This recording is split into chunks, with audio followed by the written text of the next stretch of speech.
Good evening, ladies and gentlemen. Welcome back to another edition of our weekly podcast, Get Off the Damn Fence. I'm Larry Caution, joined as I am each and every week by co-host Calvin Thomas, co-host Justin B. able to Barbara Harris. Gentlemen, how y'all doing tonight? Well. Some I know. others. Well, I want to formally say congratulations on to our dear brother. Oh, That's right. If you've been following us week to week, you knew this news was coming, and it's finally here last week when we were actually filming. Me and Calvin were by ourselves for a very good reason. And Justin, go on and tell us a little bit about it, brother. Tuesday night, around 7 o'clock, 7:01 to be exact, a new addition to our family came. Her name is Ziona, and my wife did a wonderful job of doing everything. All I did was just, rub shoulders and hold hands. That's all I can do.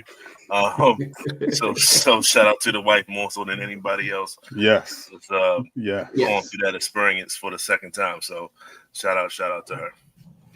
Congratulations to you and her. Danica, you did an excellent job, and we're Another very proud. To the crew. Yes, sir. Yes, sir. And shout out to Danica. Shout out to Danica. Applause. Congrats. I give. Thankfully, we're happy that the baby's happy and healthy, and in a loving home, and everything's gonna be great. So, we're glad that you're back. I'm glad we found out timely. Normally we would have found out with America. So we we found like the rest of the world. You know what I mean? These are true statements that I cannot argue right here, right now. So, folks, we know if you're tuning in tonight, you are tuning in to hear what we have to say about what happened over the weekend. But first, we have a special guest that's joining us tonight. Look at the balloons. Look at the balloons. All right, congratulations to you. We have a special guest. Calvin, I want you to take a minute to introduce our special guest tonight. We're going to be doing this from time to time, bringing on some different guests, and we've done it in the past, and we're happy to promote people and what they're doing, especially in the community, doing something positive. Calvin, come on, take us in. Man, I told you a couple weeks ago we're gonna have a special guest. Tonight we have Xavier Stooks, Coach X of the owner of the semi-pro team, Baltimore Rams.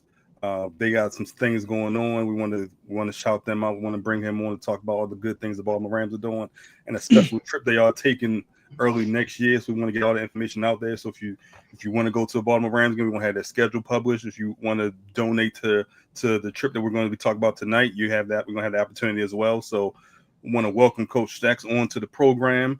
Just kind of start, but just telling us about the Baltimore Rams, how you started the Baltimore Rams, and what's going on with them in the community right now. Hey guys, thanks for having me on. I really appreciate this, and it's an honor to be talking to you guys this evening. Well, the Baltimore Rams is actually one of the longest running historical semi-pro football teams here in Baltimore. It started back in 1955. I've been the actual owner of the Rams for the last 15 years. Mm-hmm. And some of the things that the Rams do in some neighborhoods is that I have several coaches that coach youth football that's actually still players on the team, as well as we do some stuff called Operation Clean Sweep, where we might pick a neighborhood or a community and actually go through, clean up a little bit, clean up the neighborhood, clean up the community, just something to give back. I know this Thanksgiving, we're having uh, Thanksgiving dinner and stuff like that at one of the local elementary schools where the homeless come out. I worked for Belvedere, homeless, and that's just some of the things that the Rams do. Um, we have a home field. That home field is located at Dundalk Community College. This week we're playing in Delaware at Eden Park, but in 2 more weeks we'll be back down to the college, so some people get a chance to see us. Okay, and tell us about the Super Cup that's starting this next year, and tell us about that. Well, the Super Cup it stemmed from myself. I used to be a pro ball player myself. I played in Canada for 2 seasons, um, and I met a lot of people internationally. but the Super Cup is one of these. I mean, it couldn't came at a better time. It's a historical game because the game is actually going to be played in South Africa. Um, and the reason why it's historical because no U.S. team has ever played any sport, not even basketball, baseball, not even soccer, one of the biggest sports over there, no rugby or anything. Nobody has ever played in the continent of Africa. So we're planning on being the first team to ever participate in this Super Cup game. The invite came from South Africa because we actually were supposed to go to Kenya, and that was actually pushed back. We had Uganda as well, and Nigeria. So we had planned on making a 2 week Ironman Ooh, tour. okay. It was gonna be like Ironman football, like back in the day when you could play football 2-3 days straight. Well, Mhm. it was gonna be like Ironman football, and we're putting on camps and hosting and doing a lot of publicity things there.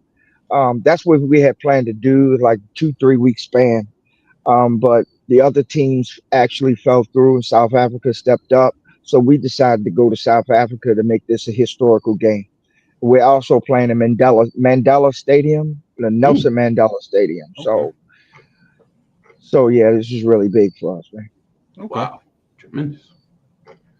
So Calvin. what we want to do, so we're gonna want you to send us out your schedule so we can kind of put that out there. So for all the home games, we can try to get you guys more support. But what do you want from the people to know about Super Cup, and how can do they need to contribute anyway? Do they want need to help you guys get out there, or is Well, there a yeah. plan for them to come back here and play as well?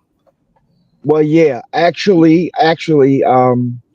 we do need your help. We need super hella help. Um, we have a GoFundMe. It's called Baltimore Rams versus South Africa in Africa, and it's on GoFundMe. Um, we're trying to raise at least 30,000 to 50,000. That's the cap of what we need because South Africa is basically covering. We're staying in a 5-star hotel. We have ground transportation, all the food, safari, everything, nightlife entertainment that they are supplying for us to be there. We just have to get there, and Wow. mainly we taking 40 guys, and it's like I say, man, it's like once in a lifetime. We got guys that's been in the NFL that's never been to Africa, period.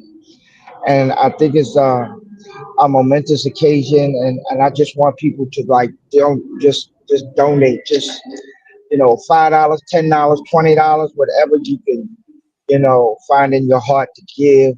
But we definitely have to make this trip, because like I said, it's possibly a one in a lifetime chance. I have family who's from Kenya. My great grandfather was Kenyan. Um, and like I said, if you go to the Baltimore Rams website, you'll see the GoFundMe.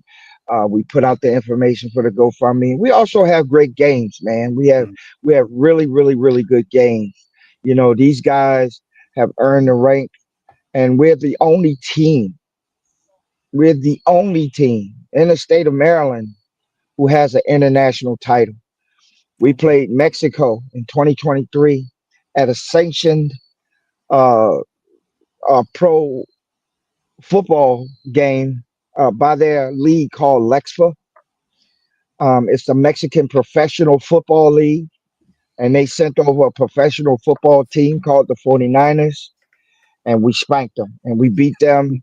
Um, Believe it or not, May 5th, Cinco de Mayo 2023. Well, that same year, we won the league championship, and then we turned around and won the national championship in Miami. So that Mhm. same year, we won all three titles. And We know because our nobody, friend Tim walk around with his ring all the time. Yeah, he does. well, you know, Tim got them rings now. But yeah, nobody in the state of Maryland or anywhere else has ever done that. So, I can honestly say that I'm proud of the young men that, you know, really put forth the effort in order to accomplish that mission like that. That was really it's magnificent. Okay. So one more time, can you tell everyone the website and tell everyone the ways to donate? And like I said, we're gonna post the schedule as well. Yeah, So we'll you definitely said have that. you're not home for a couple more weeks, but by then we'll Yeah. have it posted. Yeah. Like I said, if they go to the GoFundMe, it's Baltimore Rams versus South Africa in Africa, Mhm. and they'll see it come up. Okay. Perfect.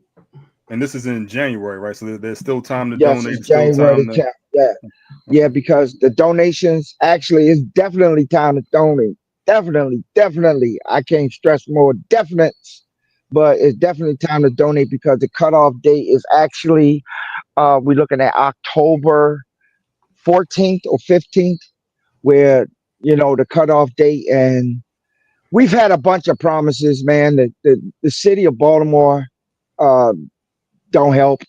We have a lot of people, let's say, in the city who really don't care because you know they feel like a lot of them feel like if their agencies are getting money, you know, they're selfish people, man. Let me just put it that way.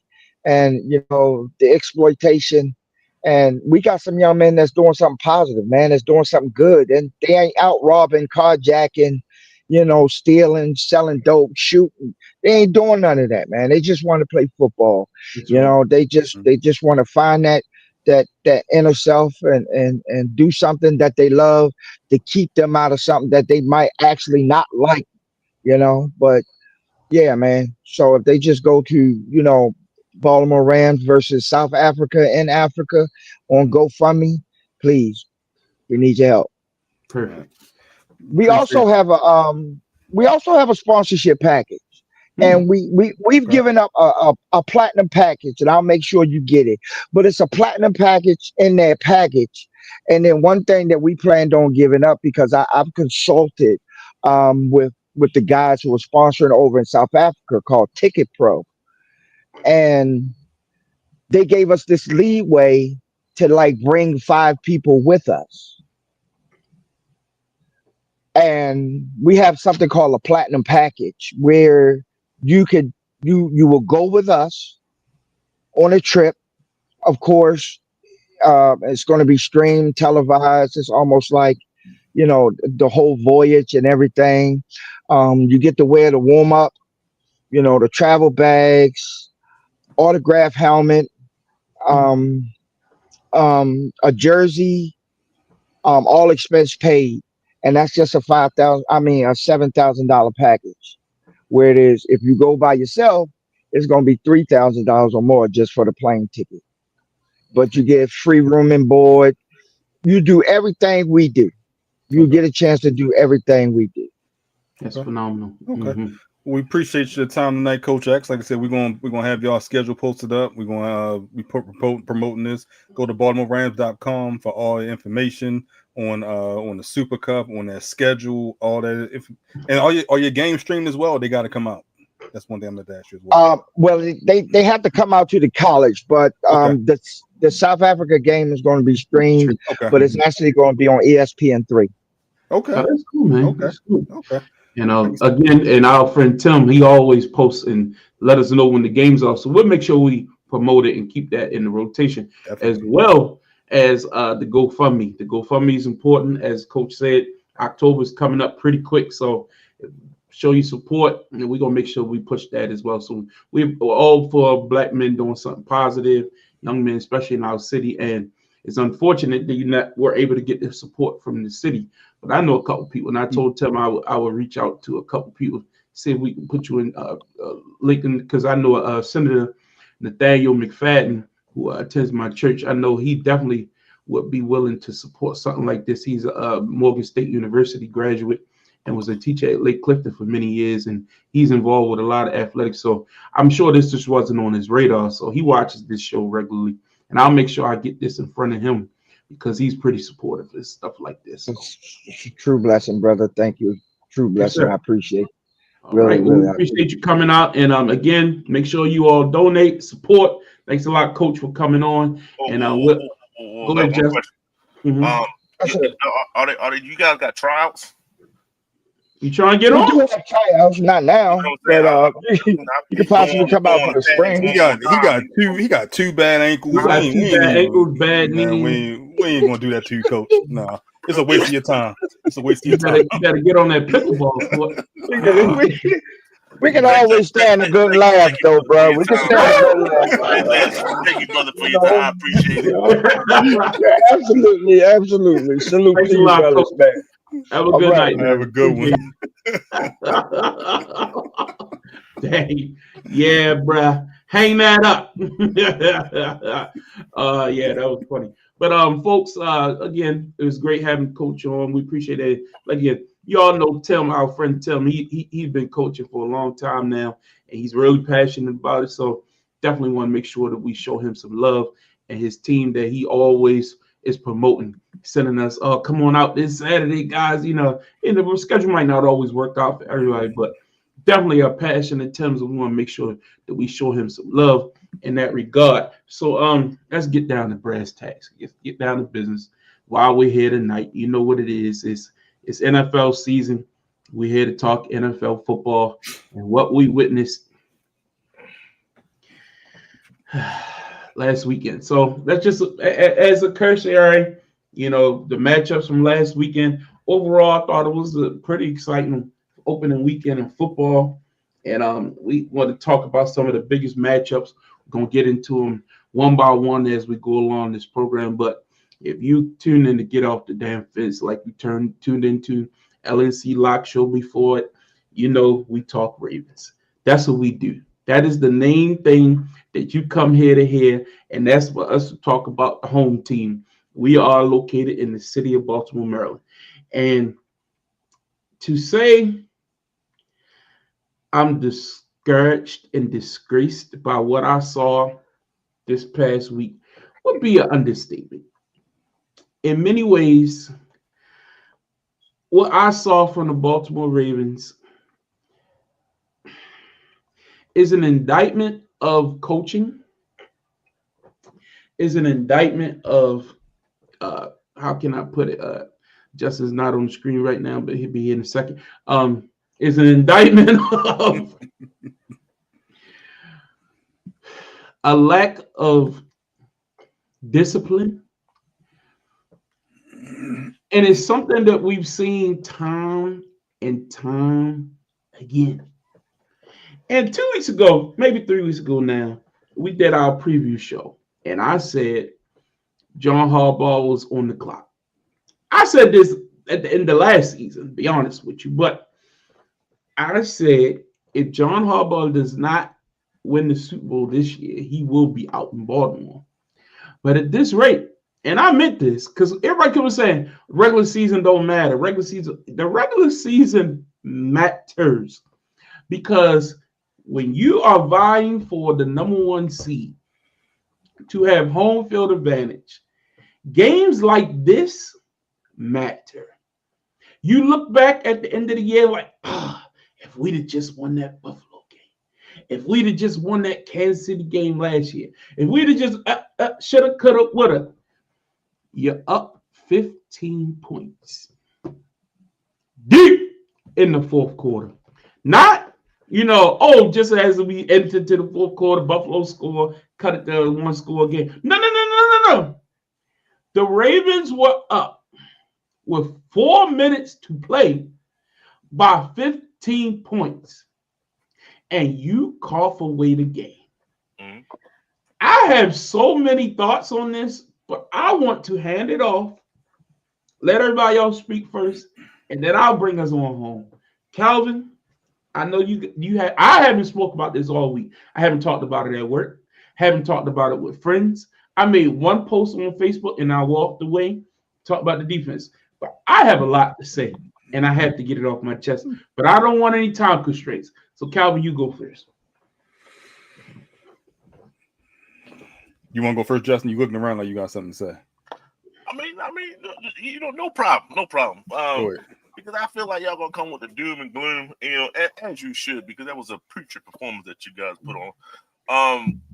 But at the end of the day, not everyone in Baltimore had their head down. I was actually, jubilated. Sent out plenty of texts. I did the exact opposite what Larry said. I sent out plenty of texts, talked all about the game because I talk about sports, in general. You know what I'm saying? So what I saw for this is, it's the dreaded fourth quarter for you guys, and it's the two scores. And when people say, and Larry just alluded to it in the intro, it's not just one game. This is a thing that has happened multiple times. I believe 6 times since 2022, even more that since John Harbaugh been around in his whole tenure, that teams happen to come back. And the reason why I say it's more than just one game is because for the rest of the season, if you're up by 2 touchdowns, you're pressing if they score. You're pressing if you turn the ball over. These demons are going to be there, so you just can't exercise them. You have to win it out, and hopefully things change within the following year. So this is something that's going to stay with you, stay with the whole team. It might be time just to spotlight John Harbaugh, but the problem is John Harbaugh is so clicked in with the owner that it's hard. He's going to have to do this multiple times, and maybe even in damn playoffs for someone to change leadership, and that's a problem. He knows he's good. So when you look at him, it's like, damn, you wish you had maybe a Jim Harbaugh or maybe a Mike Tomlin. I'm not saying Mike Tomlin is great by no means. I'm just saying just someone to maybe hold the team a little bit more accountable. And it seemed like he doesn't do that, and so these things tend to happen. So in the game itself, let's get to the game itself. Like I said, we're going to go back and forth on a lot of things, but at the end of the day, we understand that people fumbled. We understand that Derrick Henry fumbled and all this. I'm not blaming Derrick Henry for this. No, by no means. He had a phenomenal game. He does get some of the blame, but not the entire thing. Yes, you need to hold on to the ball. You should not be trying to do stiff arms while you're in the pocket. That's not necessarily the best place to do it. You must protect the ball. He knows that, and he will get better from that. I have no doubt for that. Lamar Jackson. This is a interesting place for this offense, and I want to say this because I don't think that you guys are going to bring this point up. I'm not blaming Lamar Jackson. Lamar Jackson played phenomenal. However, the thing that I have an issue with sometimes, if this was Peyton Manning, if this was Tom Brady, if this was other quarterbacks of that ilk, that prestige, I should say, 2-time MVP. I'm not saying the 3-and-out was trash. It was bad. But at the end of the day, sometimes when you have drives, sometimes I know that it was a strategy. It was a strategy amongst other quarterbacks to say, I look over on the other side of the field and I know who's playing. I know who's on the other side of the field playing against me. Josh Allen is one of those dudes. He's the MVP, right? Reigning MVP. He needs to look and say, he's not getting the ball back. I'm going to have a 5 to 7 minute drive, and he's not going to touch the ball. And I just wish that Lamar would just do that a little bit more than the big plays there. We score.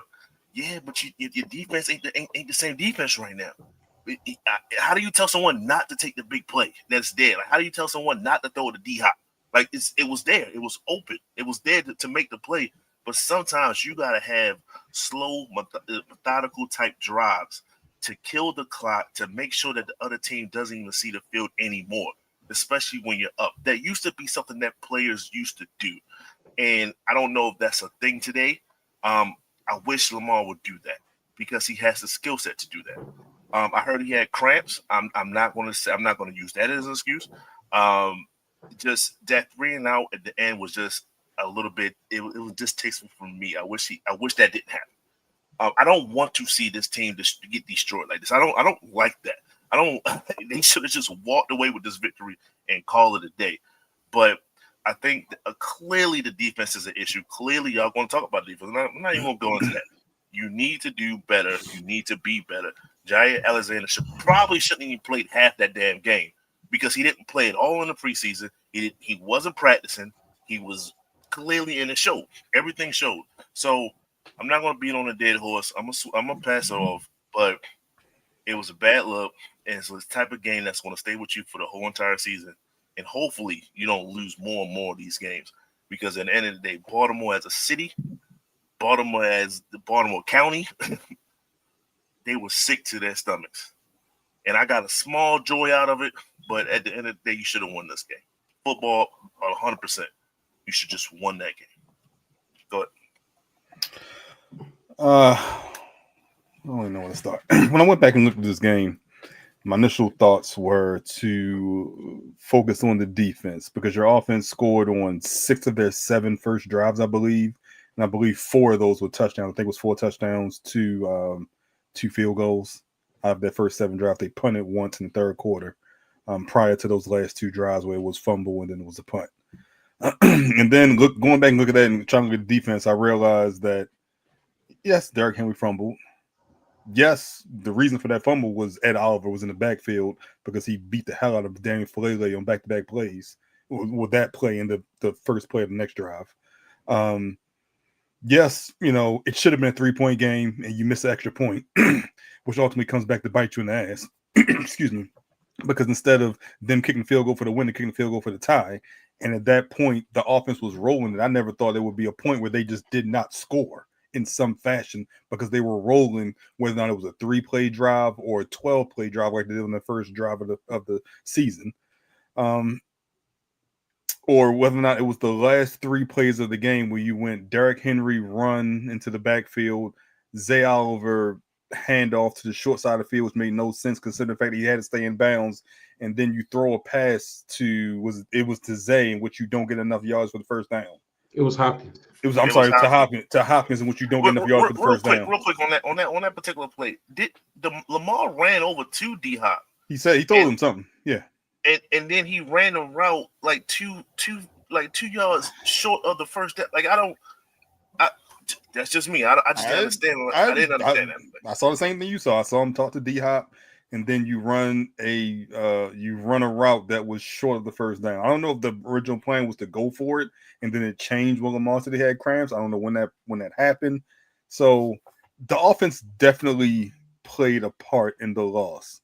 But ultimately, if you came to me and said they're going to score 40 points on the road, game 1, my response would have been, well, shit, how many did they win by? They won about 2 touchdowns, 3 touchdowns.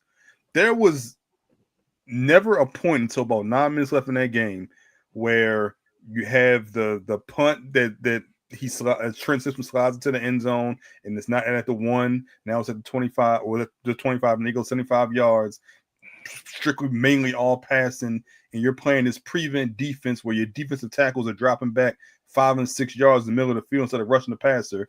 You have no pass rush from the outside with Oweh. Van Noy finally looks old. It took the extra 2 or 3 years, but now he finally looks old. Jair can't cover it and is only committing PIs. And the rookie had a rookie game, had a decent game, but he gave up a couple long passes to Keon Coleman the last couple drives as well. Didn't even mention the fact that at the end of the first half, you let them complete a pass, get out of bounds with 1 second on the clock to kick a second field goal, which ultimately caused them to be able to win the game at the end of regulation versus having to score a touchdown. They were only able to get a field goal. A lot of the issues that I just mentioned ultimately come down to not being reminded of down and this situation, not being reminded, hey, it's only 5 seconds left in this half. Don't let them get out of bounds. If they catch it, hold them up to the clock hit 0. Hey, let's hold on to the ball. Let's get a little drive here. They're getting some momentum. Let's put this game away. Hey, let's protect the sidelines. We can't let them get out of bounds, stop the clock. Hey, we got to get a first down on this drive. And it's starting to come back to coaching. I've never admitted that, at least on this broadcast, that may be the reason for the loss, but they scored 40 points on the road in a game in a place in which their season ended last season. They could not have come out any hotter on offense. When you go field goal, a 50-yard field goal with your rookie kicker on the road, that was your first drive. When he makes that field goal, my confidence that I had in him went through the roof. I said, okay, he can do this on the road as the first drive. He can put points on the board if they scored. That had me hype. I'm like, okay, Loop is here. I'm okay with that. Then to come full circle and ultimately miss this extra point, I didn't, and it came back to bite you in the ass. There needs to be something said about the preparation that goes into these games that in regards to situational football. If this situation occurs, why are the Ravens never the recipient of that situation? Why is it that Buffalo was able to come back down 15 points at the most, 7 points at halftime, 7 points at halftime, and able to get better as the game went on? Why don't the Ravens get better as the game goes on?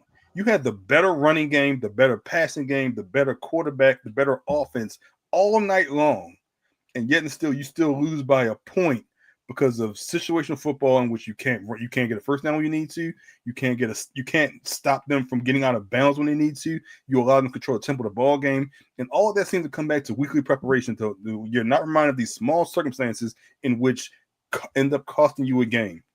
That game should not have been any closer than 10 points at the end of that game. When it was 40-25, they should not have gotten any closer to 10 points. When you had 9 minutes left, you have a 6-minute offense which you're running the ball, you're getting first downs. I'm not saying you need to score a touchdown, but you make it so that when they get the ball back, they have enough time to score one touchdown at most. And that's how you win ball games. But it doesn't seem to ever happen that way for the Baltimore Ravens. It's always the opposite. They're always on the end of the situation. And when Justin mentioned the 16 to 17 times they've lost a 10-digit lead in the fourth quarter, it doesn't even count the times that they were able to squeak by. I go back last year, look at the Dallas game when they were up 21-3, and they had to get a first down on their last possession because Dallas just started scoring all of a sudden. So we've seen those situations where they've lost, and we've also seen those situations where they just didn't lose. We just saw this exact situation last year in Kansas City where they lose by a toenail and then come back home to lose to Vegas at home. So they go to Buffalo, their season in the Buffalo last year. Now they come home to lose to Cleveland. Do you have any hope that this will not repeat itself next what happened last year, this year, and that they will get off to a better start and the season will start to turn around earlier than it did last year? Because what happens in week 1 and week 2 is why you have to go on the road to Buffalo instead of having Buffalo come here. It's just why you have to go on the road, not sleep in your own beds and preview of a divisional round matchup. And this is how you lose playoff games. This is how you have these same talk, and this is why this thing seems to just kind of go on and on and on. I may be one of the last holdouts for Harbaugh, and I'm getting dangerously close to saying we need a regime change. No matter what happens, because you're wasting if you ultimately have the best team in the league, arguably, with the best quarterback, with the MVP, and you do not have one Super Bowl appearance to go of as of the last 4 or 5 years, and you've wasted this man's prime, arguably the best, most talented quarterback now. I don't know. Well, they don't have the best team in the league. I mean, you can say that. I mean, we've all looked at the talent, but I mean, if you objectively looked at what the issues were coming into the season, those exact issues are what showed their head in this game. I said it. I mean, look, they got to win the Super Bowl because of the expectations of the quarterback. That's the reason. Like, you can't have Derrick Henry and Lamar Jackson as your two leading people who putting up those type of numbers. Those numbers are real, folks. That's not a mirage. Like, Derrick Henry was eating all night long. I'm not putting this on Derrick Henry. He had a fumble. Yes, it was a bad fumble. I'm going to give him the merit for that, of course. But Lamar didn't turn the ball over. Lamar didn't make any bad decisions with the football. If you want to say that the play calling did them dirty at the end when you do the jet sweep, the Zay for some reason, I have no clue why you make that call. Other than why not keep your foot on the gas and play the game you've been playing all along? But that is the problem when it comes to coaching. And it's on both sides of the ball. People say, who's to blame for this loss? I look at the two coaches who I blamed last year for a lot of the losses. You got Zach Orr, who's now a second-year defensive coordinator, and John Harbaugh, who ultimately is the one who hired Zach Orr. You have all of this talent in the secondary, right? That's all we heard. You got Uzier, who you went out and got. You went out and got Jair Alexander, who, of course, he'll get better. He'll get better as the season goes on. I'm not persecuting Jair Alexander. A lot of people trying. The man was on the injury list all week. He hasn't practiced. He shouldn't have been in the game. He shouldn't have played for the amount of time that he was in there. But clearly there was injuries. People was going down. Marlon went down. Multiple people went down during the game. So it was that necessity that he had to play us. Because if you go back and watch the beginning of the game, I watched the game 6 times at this point. He was not in the game in the first half, but sparingly. He got in there in the second half once the injury started. Once Marlon went down. Yeah. So it's not like he was supposed to play. He dressed. So if you dress, you need to get on the field. It is what it is. The problem is, where was the defensive pass rush? I get it. I'm not taking anything away from Josh Allen. It's not like they were out there against Joe Flacco or out there against somebody who's mincemeat or something like that. They were against the MVP and, to me, the best quarterback currently playing in the NFL. And if he didn't prove it to you the other night, you weren't paying attention. The guy could do anything he wanted. And it wasn't just late in the game. Go back and watch the whole game again. I watched the game 6 times at this point. The man was making pinpoint throws throughout the whole contest, even when they wasn't scoring touchdowns. The man was putting the ball on the sideline. I'm like, how did he make that throw? Like, the defense wasn't in terrible positions every time. He was just putting the ball where it needed to be. The problem is, when you give him extended time back there, he could pat the ball, look around, shuffle to the left. He barely had to step up in the pocket. He was just throwing that thing, and they showed it. Even Chris Collinsworth, who I hate and who was on his jock the whole night, it broke down his throwing motion. The man was jump passing. The man was leaping side on him. He was doing it all. He had every move on display because who was in his face? How many times all night did you see Josh Allen pressured? And again, I'm not acting like Josh Allen is mincemeat where he's not elusive and you don't have to respect his running ability. All of that comes into it. Don't get me wrong. But there were plays to be made late in the game in both halves. But what happens? You turn to this stupid prevent defense. It happens year after year after year, regardless of who the coordinator is. We've been talking about this forever, and it's an issue across the league. I'm not acting like that's just a Ravens problem. But the problem is when you get these leads, you get complacent. You start resting on your laurels, acting like, oh, we don't have to keep our foot on the gas. Right before the half. I mean, all you got to do, put a little steam on them. I'm not saying don't back everybody up and protect the sideline, but nobody rushes the quarterback. Nobody. He get the pass off, and they say 1 second left on the clock, enough for them to kick the field goal. That's the difference in the game. Later in the game, after the Derrick Henry fumble, you don't have to let him score, you know. You can play defense. Like, fumble happened. But before that fumble, the Ravens had all the momentum. They were fine. It wasn't like that was a momentum switch. And once that team scores once at home, the crowd gets involved. And the crowd left. And half of them left early. It came back. The crowd settled back in. The defense bunkered down. They did not keep the defensive intensity. And again, Keon Coleman, I mean, everybody was making catches. The running back Cook out the backfield was eating. That long play that went down that dump off pass, they tried to make it. Oh, that was all Josh Allen. No, that was all missed tackles. Go back and look at how many tackles was there that just weren't made. Are you tired? I get it. It's the first game of the season. Guess what? Maybe you need to play in the preseason. Maybe you need to get your sea legs under you and be ready for these big time games. Year after year, when you're in the top contender team, guess who you're going to be playing first week? A big time team. You cannot act like these games do not matter. They do matter because they're going to matter in the standings. And I will not listen to anybody who watched that game and came away with it's on the offense. No. The offense was absolutely sensational. Outside of that, those 2 drives at the end, one we could say is a fluke, but it wasn't a fluke because now I'm going to talk about the offense. Did you see Rosen, whatever your guy's name is, Calvin? That's your boy. That's your boy. Miles is The my guy boy. you kept on saying you wanted to see him play. Ain't that your boy? That's your boy. It wasn't for Lele when he was getting pushed around all night. Both of them was getting smoked all night long. Call it what it is. Go back and watch the film. Wait, If who was Ricard 7-7 for Lele. for Lele.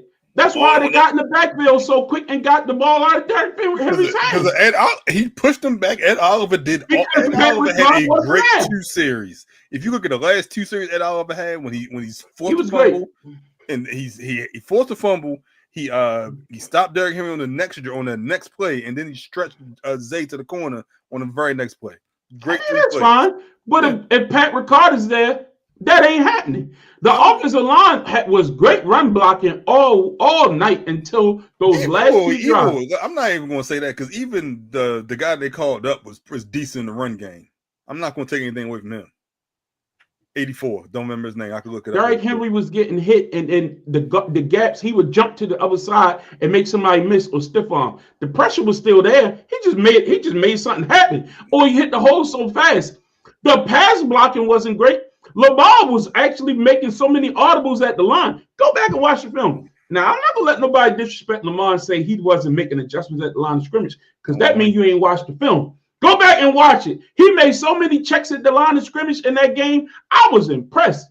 And then what is the MO on Lamar Jackson? If you know Lamar Jackson, what do he do? Which way does he run when he snaps and drops back? Which way? If he's going to run, which way is he going to run? To the right every time. What was Lamar doing the other night? Left, roll left. They didn't know what was coming. Lamar was spectacular. This is why I don't understand why, as an offensive play caller, you take the ball out of your best player's hand. There's no way in the world on that drive I'm not putting the ball in Lamar's hand and say, go get me a first down. I'm sorry. You got to ice that game. They should have went for it on 4th down. No. You handed the ball off on first down. Then you run a jet sweep with Zay on second down. Run an RPO. 3 times with Henry. Running 3 times. If you tell me no. They was crashing down on Henry. No, they was crashing down on Henry. If you tell me Lamar is cramping and he didn't feel comfortable running, then I'm not doing RPO. Who told you Lamar was cramping? Lamar said Lamar was cramping. Bullshit. It wasn't cramping. That's the excuse they trying to give. The man looked fine. He said in his press conference today. Look, man, I'm not listening. If you want to say he covered from Harbaugh, then okay. But he said out his mouth. So if he said, I'm gonna go with that. Like I said, if he was cramping, he choked. But I didn't know. I'm not gonna stand by that, so I'll leave it alone. Let's go back to the real issue here, and that's the defense. They had a 15-point lead with 4 minutes to go. Just because Derrick Henry fumbles does not erase 15 points. It doesn't. I don't care. That's one possession at best. You don't have to give up a 2-point conversion. You don't have to give up another touchdown. You don't have to let them get right back in field goal range. The big plays, the stupid prevent defense. There's a litany of reasons why the Ravens lost this game, and they all fall on the no pressure on Josh Allen. That man was able to have a career second half. The first half, pretty much they held him in contention outside of a couple plays here and there. But that fourth quarter, I think the man scored what he scored, like 21 points in the fourth quarter after like holding them to 20 the whole rest of the game. That is absolutely pathetic. And the Ravens should be ashamed of themselves. Do I have hope for the next week or whatever like that? I mean, look, they're not going to play Josh Allen every week. But this defense better hurry up and get that stuff together. Because offensively, Zay looked good. I love that catch by D-Hop. Zay looked phenomenal. Derrick Henry, they did exactly what did the game plan I say last week? Zay looked phenomenal. Give Derrick Henry the ball. And remember, Zay wasn't there in the Buffalo game last year healthy. And he showed that he was the difference. There was not a catch that he made in which he caught the ball and stopped right there. He had yards. He kept getting upfield. One all that side-to-side stuff, which is why I don't get why you run him in a jet sweep. It makes no sense. It made no sense. I don't get it either. Bateman was catching balls when he needed to. I thought they did a good job spreading the ball around. And then D-Hop hit him over the top. One-handed catch and took a hit. Look, if the Ravens win this game, we on here talking about how sensational everything came together. We're talking about the They best team in spread the the league. ball around. They look phenomenal. I mean, I was at man. Look, at the end of the day, it's one game, but these games matter. That's what pisses me off. It wasn't like you just, you know what I mean. You nip and tuck the whole game, and just the best team had the ball at the end, and you lost. No. You had a 15-point lead with 4 minutes to go. You got to win that game. So, yes, I'm putting it on John Harbaugh, but I'm putting it on Zachary Orr because it's not the first time I've seen him do this. Calling those stupid defensive calls, and he gives the players too much latitude. I do not understand why some guys are allowed to just roam free and do whatever they want to do. Go back and look at the all-22 footage. Look how many times the safeties were so far up that you could clearly see they were susceptible to the quick slants and things of that nature over the cars. All you do, one missed tackle, and they go into the house. You have no safety back there to back it up. And Kyle Hamilton got smoked on that first drive. Go back and look at it. The man didn't look great all night until maybe later in the game he started to warm up. But he didn't have an all-pro performance at all. I like what I saw in Nate Wiggins. Nate Wiggins was physical. He was getting up in him. He looked good for the most part throughout the night. He did. Look, you got to give up a player too when a team has to throw the ball. I'm not knocking that, but I'm saying that he shouldn't play 50. The boy ran a damn near 4-3. He don't need to play off like that. He can be able to press a little bit more. He can press up a little bit. They called that bullcrap PI. There wasn't the guy forced the PI because the ball was thrown at a place where he tried to come back to it. That wasn't Nate's fault. Later in the game, remember when Nate, because he was playing him for the double move. He was playing him for the double move because he knew it was coming back to him. Look, it's going to happen throughout the game, but the refs didn't give the Ravens no calls all night. If you go back and look at it, it started with that field goal. Like you can't defensively say it was a second left on the clock. In my opinion, you got to stick with it. But it was broke it down. Don't it is what it is. How about pass rush and we ain't got to worry about that? If that game was in Baltimore, they don't get that. Let me ask you this: in an off season where Myles Garrett was up there, T.J. Watt got signed. But those guys weren't going anywhere. Michael Parsons. I'm just saying. Even Hutchinson, the Bengals do. Like Matt Judon was available. There was players. Still is. Are you? No, he's not. He's signed. Where you go? I'll tell you in a minute, but he's signed. I thought Za'Darius signed. I didn't know Judon signed. Za'Darius was out there, and he literally just signed this past. He just signed with Philly. That's what I'm saying. The Ravens made no attempt to add any firepower. Clowney's still out there somewhere. Like, go get him. That should have been a move the Ravens did first thing this week. I agree with you on that. But the problem is they got so many guys, they couldn't even dress Keaton Mitchell. They couldn't even dress the guy. Like, they couldn't dress him. And I'm not saying they needed him, but he would have been better than Hill. Hill was trash. Hill was trash. And the Turkey game wasn't great either. We could go on and on and on about the Ravens, but the bottom line is this. When you have Super Bowl expectations every week, you're going to get scrutinized. I'm sure the national media jumped on the Ravens with 2 feet. I didn't watch any of that coverage. I mean, I don't need to watch to know what they already say. You can I can write you the script with all of them said, you know what I mean? Because we got 2 eyes. We all saw it. It is what it is. That's what comes with being a great team. Nobody has expectations for a team like Tampa Bay or something like that. They lose, we move on to the next week. But when you're the Ravens and you lose, it means something. You know what I mean? So I get that. But so we'll continue to hop on the issues as the week goes along, and we're going to preview next week's game later. But that was a disgrace, man. It was a disgraceful defeat when you have victory in your hands. That is the problem. You had victory in your hands and you suffered a disgraceful defeat. It can't happen. That's just the bottom line, man. It can't happen. Next up, Thursday Night Football kicked off last week. The Dallas Cowboys and the Philadelphia Eagles kicked this off last week, and it was one of those matchups where it started off kind of weird because right off the bat, you get a spitting incident on Thursday Night Football, the biggest game of the week. Everybody's watching. Just a disgrace. But Jalen Carter goes and hauls up and hawk spits right in Dak Prescott's. It hits him kind of like on his like neck and shoulder area or whatever like that. But that's something you just don't do. So Calvin, as a Cowboys fan, and you saw that happen, their best defensive player gets thrown out right away. Did you have hope? Did you really think it was a chance y'all going to win? First of all, let me say go Pack go. Second, no. I had no hope. Why would I have hope for a team that I didn't think could run the ball? Javonte Williams pleasantly surprised me, but had nothing on defense to stop Saquon or Jalen Hurts. And that was going to be the game. It was all run game on their end. Jalen Hurts got whatever he wanted all night long in the passing game and the run game. Didn't even utilize A.J. Brown because he wasn't needed. The game, in my opinion, shouldn't have been that close. However, they allowed the Cowboys to hang around early on. But no, I didn't have any faith, even without Jalen Carter, that they would win that ball game. Justin, your thoughts? Was this the Colts versus the Dolphins? Was this 33-8? You lost by 4 points. What you mean you didn't have no hope? They did a hell of a job. And it was a close game, right? Close. Just and throw the ball to AJ. AJ was they had a pretty decent job locking him up, and well, the case may be.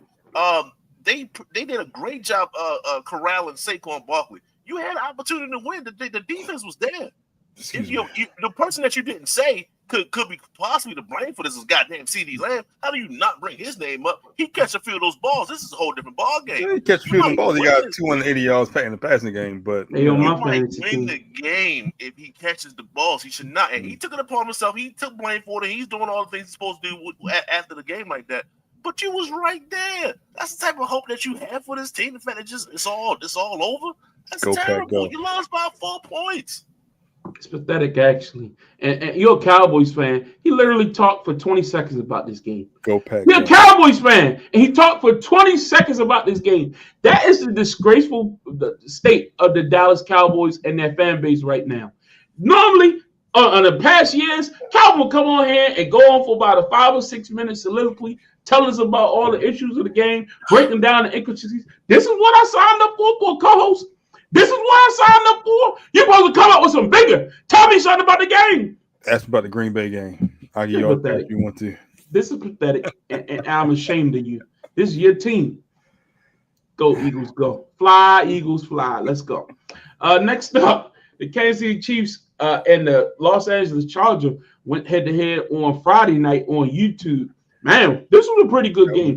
This was entertaining, and I will be the first to say, and I said this the other night on our text thread, man, Justin Herbert, now that's the Justin Herbert everybody's been putting up there in these top 10 lists these last few years when he hasn't been nowhere near top 10. The man looks sensational. He outplayed Patrick Mahomes, which I don't know. We're going to start to have a conversation, man, about this Patrick Mahomes guy in the regular season. I know what he is in the playoffs. I know what he is in the playoffs. Can we wait till week 6? I'm just saying, I've seen 3 years now. Like, this is going into, like, year 4.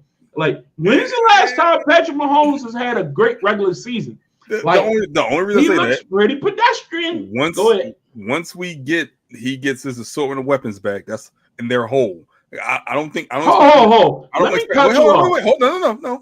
expect him to do anything with Hollywood as number one receiver for the next 3 or 4 weeks until Xavier Worthy comes back.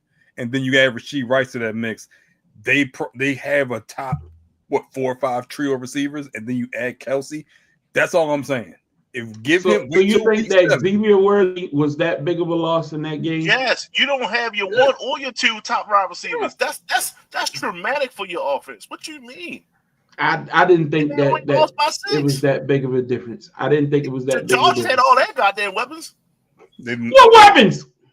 Whatever you want to call them. Keenan Allen was out there acting like he was the number 1 receiver, and they just picked him out the street 2 weeks ago. Like what are we talking about? With the offense, so no matter. Quentin Johnson had some big plays, but for the most part, all you saw was Keenan Allen and what's his name, McConkey, like boom, boom, boom, boom, boom. Okay, I thought Justin Herbert was sensational. Is an upgrade from Hollywood Brown. What we talking here? Go ahead, give us your thoughts on the game, Justin.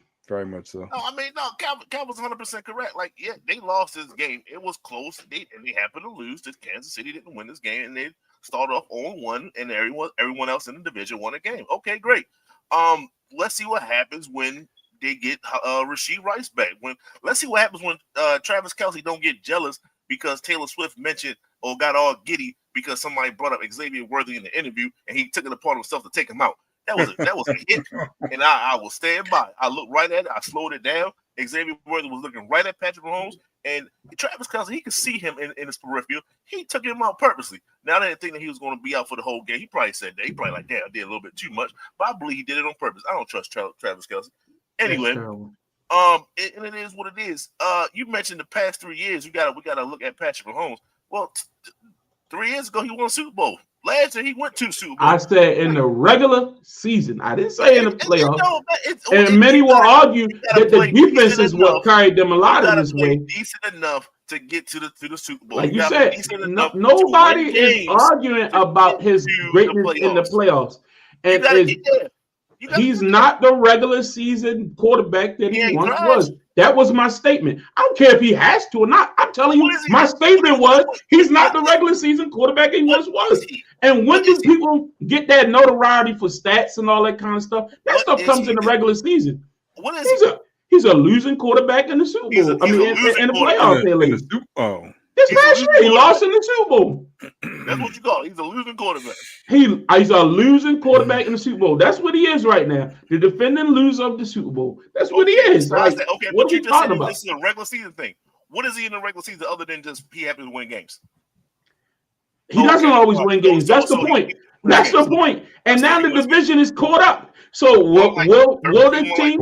Shouldn't you project out? Shouldn't you project out and say, okay, if we stays on this trajectory right now, the way we're saying it, as everybody saying Denver's taking that next step. People saying the Los Angeles Chargers are taking that step. If he continues to play at the regular season level that he's played the last few years and been able to get away with it because the other teams in the division have not been that good. If the division is catching up and you're not up in your game and y'all say, well, he doesn't have his receivers. Okay. Travis Kelce only getting older. These guys are getting hurt every year. It's not like this is the first year he's had receivers miss time. Yes, he's made the Super Bowl, but many argue, as I would if the stats prove it out, the defense has carried them a lot of that time. And rightfully so. If the defense is great, the question wasn't about the Chiefs. I said Patrick Mahomes has not looked like the quarterback that had built that name in the regular season. I didn't say nothing about the playoffs. I didn't say nothing about none of it. I said in the regular season, he has not looked like what he has been built up to be in the regular season. That's just the bottom line. You can look at it one or two ways, but that's the way it's built out. If you look at the stats, that bears out. If you look at what he's produced in the regular season, that bears out. If you look at what he's been compared to the rest of his career, that's not how he's looked great in the regular season compared to what we were used to. What built him to be one of the best quarterbacks in the league is what he did in the regular season. And then he would do the postseason and take it to another level. We haven't seen that from Mahomes. That was the only point I made. And you're going off on a whole nother tangent that has nothing to do with what I said.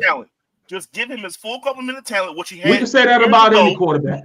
Years ago, we can say that about any quarterback. Talent, and then he put up the stats. You take away at one point, Patrick Mahomes was one of them guys. They said they can give him anybody.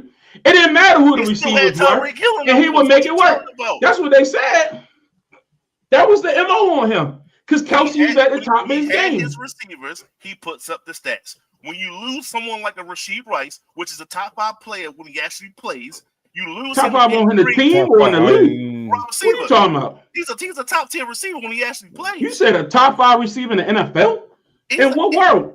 What stats proves that out? You can't really think too many players better than him. When he's actually healthy and going. Those 3 games I can name 10 players. You're right. I can't just name 5. I can name 10. Like Rashee Rice is not a top 5 receiver in the NFL. There's no year where that's proven to be a case. When he comes back, he will take that. He will take that moniker. Well, ifs and buts. He's their main player. He's their main receiver. And then you lose Xavier Worthy. Every team got a number 1. What that mean? Like that don't mean you top 5 in the league. I'm saying. What are we talking about here? It's just you just said he a top 5 receiver. I think he is top 5 when he actually plays. He just doesn't play. Well, we'll do a list one day, See and that. we'll see that 5 because I don't see it, But champ. But that's your opinion. It's an Patrick Mahomes opinion-based is a different conversation. player. He needs his weapons, just like any other quarterback needs their weapons. He was there last year, and Patrick Mahomes wasn't He was playing out at by the game Patrick. 3. What are you talking about? He got hurt by Patrick No, Mahomes. Patrick Mahomes He got and hurt. Rasheed Rice doesn't make this Majority of the team game. at the level of some of the best receiver quarterback tandems that we've seen. Majority of the season, and they had nobody else to throw the ball to, and you had a rookie Xavier Worthy playing. What are They you got talking this about? same receiver They still core. won. They still They got won. this same. They lost in the Super I Bowl. mean, what Brown was hurt last And they year. couldn't What are you talking score. about? He They had lost in the Super nobody. Bowl and they couldn't score, and people say the reason why he ain't had no help. Come on, Like, regular season. okay, Keep- did you keep change moving anything? Stay at the regular season. You will talk about regular season. He lost his weapons, and he still won games. What are you Were they the talking number about? 1 seed, number 2 seed, number 3? What were they? Again, Again, Patrick Mahomes has not played at the level of he's They done were in the one seed past last year. in a regular season. They were the Huh? 1 seed last year. Buffalo was the 1 seed. They rested at the end. No, they weren't. No, Who was they the was 1 not. seed? Kansas City was Kansas number 1 seed. That's City. why they held. That's why they hosted the AFC Championship game last year. I don't Just recall that. Just But drop it. It's foolish. the point wasn't about the playoffs. The point was about the regular You season. sound foolish right now. It's just I don't sound foolish because my point was Patrick Mahomes hasn't been the same in the regular season that he And is I in the told you, playoffs. give him his complimentary weapons, and he'll be just as good as everybody else. What you talking? If not better than everybody. But that's else. an He's opinion. Mahomes. That's not fact based. That's It is opinion. that when you give him his weapons, he wins games and he puts up the stats on top of it. What are you talking But about? when's the last time he's done that? When the last time he had weapons? So what's your point? Tyreek? His weapons, he gets the job done. So Period. for You took away Tyreek, his he weapons, hasn't had the still got numbers. The job done. You took away Again, his in the last season, playoffs, and he we still got talking the job done. about stats. The I job think you're is winning missing the the game. point. The No, job is winning that the wasn't my point. My point was about stats. It wasn't You about give him wins. his complimentary weapons, he gets the stats. What are you talking about? He doesn't. That's just the point. That's the All right, we'll point. back- Isn't We'll that? backtrack and we'll come back to it. How can you if they're not on the field? So what's the point? When they are, we can fact track it. Like When they he's are, not we can gonna. fact track it. He's gonna be 6 games without the one guy. How many games he missing? So then you're gonna say, well, you ain't have him for 6 games. Now this guy get hurt, so he's gonna be gone for a litany of games. So at what point are you gonna be able to move that post to say, well, he had him a whole season? Next year it'll be something else. The hold someone accountable based off of injuries. That doesn't make. Why would you do that? It's not about that. I made a statement that You his just said stats have it's not all been the about his same stats. the last several years, and we've had many years where Xavier Worthy was a rookie last year, so you can't use him. Rasheed Rice, how many years he been with Patrick Mahomes? Tyreek been gone 3 years now. Like at some point, like they need to do a better job either giving him weapons or he's not the same guy. Call it what it is. Game 3 last year. What you Okay. talking about? He's acting hurt by again. Mahomes. He was out for the rest of the year, right? Then and then came. Yeah, he was gone. All right. Was So, he there? Was he there? so did they go out and add somebody to try to bolster that up? You just can't add a great receiver and all willing. You can't do that. What They you had mean? DeAndre Hopkins. They had every year they got somebody. They got Hollywood. They got what's the name? Juju. So Hollywood's they went out and got. not level. I'm not saying they great receivers, but that's what they call a litany of receivers for Patrick Mahomes. And you want to use that as I just talked to you about what's his name? The boy for the Chargers. He was throwing to Keenan Allen, who they just picked up 2 weeks ago. Anybody that they have right now. Okay, well, He's better than anybody has.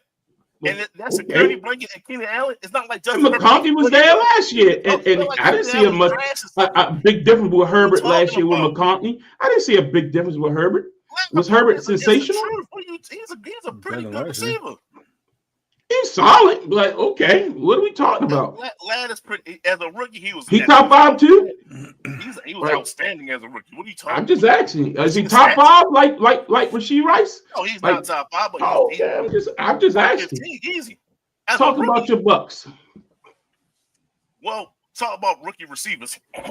This year's rookie receiver is leading the way. My man Mbuka, 2 touchdowns from Baker Mayfield, 3 touchdowns collectively from Baker Mayfield, no turnovers. That's the type of productivity that we need from Baker Mayfield. Michael Penix Jr. actually played a really good game. Bijan had some big plays, but we kind of corralled him when he was running in between the tackles. But when that boy is on the outside, Jesus, he is something different. And he showed that, but a 50-yard play. But when it came down to the fact, it came down to a game-winning field goal in which Young Wei Koo, I'm not going to say what people call his name, Young Wei Koo missed the field goal. We won the game. Big plays on defense. Antoine Winfield Jr. made one great spectacular secondary play, which stopped one of their drives. It was just one of those games in which we had to get the victory because Atlanta beat us 2 times last year. So we didn't have to worry about that. We got one in Atlanta, and we're going to beat them in Tampa Bay. So that's 2 games right there. Great victory, great production. Bucky, I need more from you, Bucky. I'm not going to lie to you, Bucky. They held you down. They corralled you. We need to do a better job on the running play, on the running game. Rashad Wright ain't do too much. Bucky Irvin ain't do too much. We can do better. So, there's still work to be done. But, offensively, we're going to be all right. Emeka, it was his first game. 2 touchdowns. I'm okay with that. He called the game winner on top of that. He said, yo, put me on the post. I'm going to smoke this dude. And he threw the ball, and he caught it. That's beautiful. Thank you. Good win by y'all, especially in the division. The only thing and look, Emeka is looking phenomenal next to Mike Evans, and I think when you add Chris Godwin to that mix, they will have a phenomenal 3 receivers. The only thing I have is, why did he slide so far in the draft? And why the hell did Jacksonville draft Travis Hunter to only play him on one side of the ball when it's obvious that one is a better receiver at this point? The Lord for Travis was playing both ways. If you don't play him on defense, he's not that great a receiver as to where he should deserve to be drafted second. That's the only thing I got, because it made that just seeing the level of offense, the level of route running in between both. Jack, I don't know. Real quick, Emeka was in the mix of big. People didn't necessarily know who's going to be better out of him. Matthew Golden, which the Packers picked up, and also T-Mac that the Carolina picked up. Yes. So it was a realm of good receivers. But Travis, like you said, was supposed to play both sides of the field. So that's the boost that he gets because he can play offense and defense. But clearly, based off their play calling, he didn't play too much defense. But that's why that's why he dropped like that. He was in that mix of 3 good receivers, but who was the best one? No one really. You can make a case for either one of them. All right. Next up, let's talk about, because look, it is what it is. Aaron Rodgers went back to New York on Sunday and got a big victory over the New York Jets. He went out there. He had some good moments. He had some tough moments. But in the end, Rodgers put up 4 touchdowns. He did it when it counted. I know it still came down to a field goal at the end. But you got to give Pittsburgh credit. They went out and made a move in the offseason, trading Minkah Fitzpatrick for Jalen Ramsey. And Jalen Ramsey made a hell of a play to shut the game down at the end. And that's what sealed it for them. But Chris Boswell hit like a 60-yard field goal, 59 like that. And that's what won the game. But Aaron Rodgers, back-to-back touchdowns, don't get me wrong. It really helped that the kickoff return and fumbled the ball, gave Pittsburgh the ball right back. I think Rodgers threw 2 touchdowns within like a minute or something like that. And that's really what swung the game, because the Jets, Justin Fields played great in this game, like for a big chunk of it. And they were moving the ball. They were scoring. You saw the running game working. I mean, Justin's MVP for last year looked good for most of the game. You know what I mean? We know Pittsburgh can't stop the run anyway, so it wasn't like surprising that you ran on them. But late in the game, hey, even Patrick Queen made a big play late in the game. I will give him credit. He made a big play, diving in there. And I told you, what Queen can do is he can blitz. And once he blitzes, he goes full steam ahead, because you ain't got to think. You ain't got to think, you know what I mean? Just like a battery ram. And it worked. They were able to stop the Jets in the backfield and forced a punt, which got Pittsburgh the ball back and able to set them up for that field goal. So give them credit on that. And Jalen Ramsey with the big defensive stop. But Aaron Rodgers' story of this game, in my opinion, 41-year-old quarterback going back to the team that didn't want him no more. And he played well. I didn't think he was bad at all. Justin? I just want to show some love to Jalen Ramsey, like you said. I don't know how many players can have a stat like this, but he played every single defensive secondary position, safety, free safety, both sides of the corners. Like he was literally and he was all over the place. And to have someone of that stature not have the ego to say, "Well, y'all brought me over here. I'm playing corner. Somebody else got to bump. Somebody else got to do that." No, he said, "I'm gonna do all those things." And he's proven it. And he made a game-winning tackle, tackle/breakup. Yeah, that's hella leadership, man. That's hella leadership from an individual player. So shout out to Jalen on that. Aaron Rodgers, y'all just gave him another opportunity to talk ish, and he shouldn't. But that's Aaron Rodgers. Aaron Rodgers going to talk. You gave him 4 touchdowns, so of course he's going to say something, and he got the victory. So, but it just played tough, man. That defense of besides Jalen Ramsey, I need to see more because the Jets should not have scored 32 points. That is, I don't think they plan on scoring 32 points a game. So they definitely need to work on that. But it was good to see Justin Fields have some success. You could tell he wanted the victory just as much as Aaron Rodgers did. They was both playing their former teams, but at the end of the day, Aaron Rodgers got the victory, and that's what it is. At 1 o'clock when this game was on, you couldn't have told me this. I wouldn't have thought this game would have been this high scoring. Aaron Rodgers had 4 touchdown passes to 4 different receivers. Justin Fields played well. I don't know if it was just revenge on his mind just because he went back to New Jersey. But he played phenomenal for what I expected of Aaron Rodgers. He had arguably the best week 1 out of any starting quarterback. TJ Watt was a no-show. They gave up 32 points to a Jets offense that I didn't expect much from him either. They made Justin Fields look good. If this is Fields was on the move a lot, so I give him credit. Yeah, that's fine, but I mean, I still didn't expect that from him to be able to put up this many points on a Pittsburgh Steelers defense. So this was a surprisingly entertaining game. We'll see if Pittsburgh can keep this up. I think they started off pretty hot last year and they kind of fizzled down the stretch. So will they be able to keep this up? At what point will if the ship becomes rocky, they just kind of fall off, or will they kind of be able to rebound? So, but it was a very entertaining game for week 1. Yeah. Next up, the Cincinnati Bengals defeated the Cleveland Browns. Another game which came down to a field goal. Very unfortunate. Joe Flacco, I thought, was playing some good football. Put your hands up, Joe. Two interceptions that really weren't his fault. They both came off the receiver's hands. Now, again, if you know Joe Flacco, Joe, one of them guys, he's going to gun the ball, but sometimes he can shoot the ball down low. Yeah. His balls, receivers have to get used to that. It's game 1. Even though he was there last year, some of these guys, you just got to get used to it. Sometimes Joe will put the ball towards the ground because, the probability of those getting picked off are a little less. But when you get your hands on it, you got to bring it in because those deflections, 9 times out of 10, tip drill will turn into interceptions, and it happened on 2 occasions.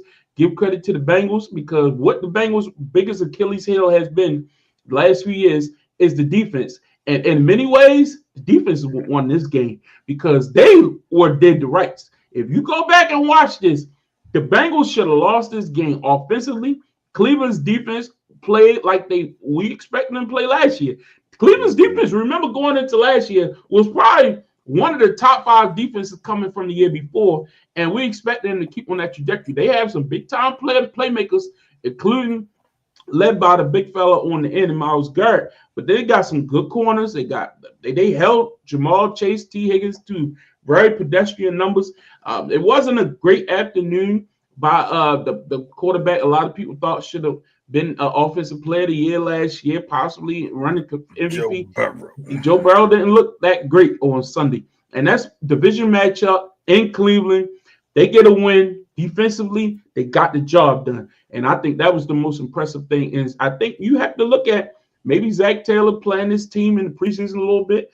Got their sea legs underneath him. Offense wasn't clicking. Chase Brown looked good in this game as well. Mm-hmm. Give him credit. I think he kind of led the way in many ways, just catching balls out the backfield. I thought he was solid. What's your thoughts, Calvin? Look, like you said, this Cincinnati defense really stepped up. They allowed 20, I think it was 40 rushing yards. Cleveland really struggled off it. Cleveland should have won this matchup, but it was the Cincinnati defense that really stood up. And we never thought we'd be able to say that. Joe Burrow had under 150 passing yards.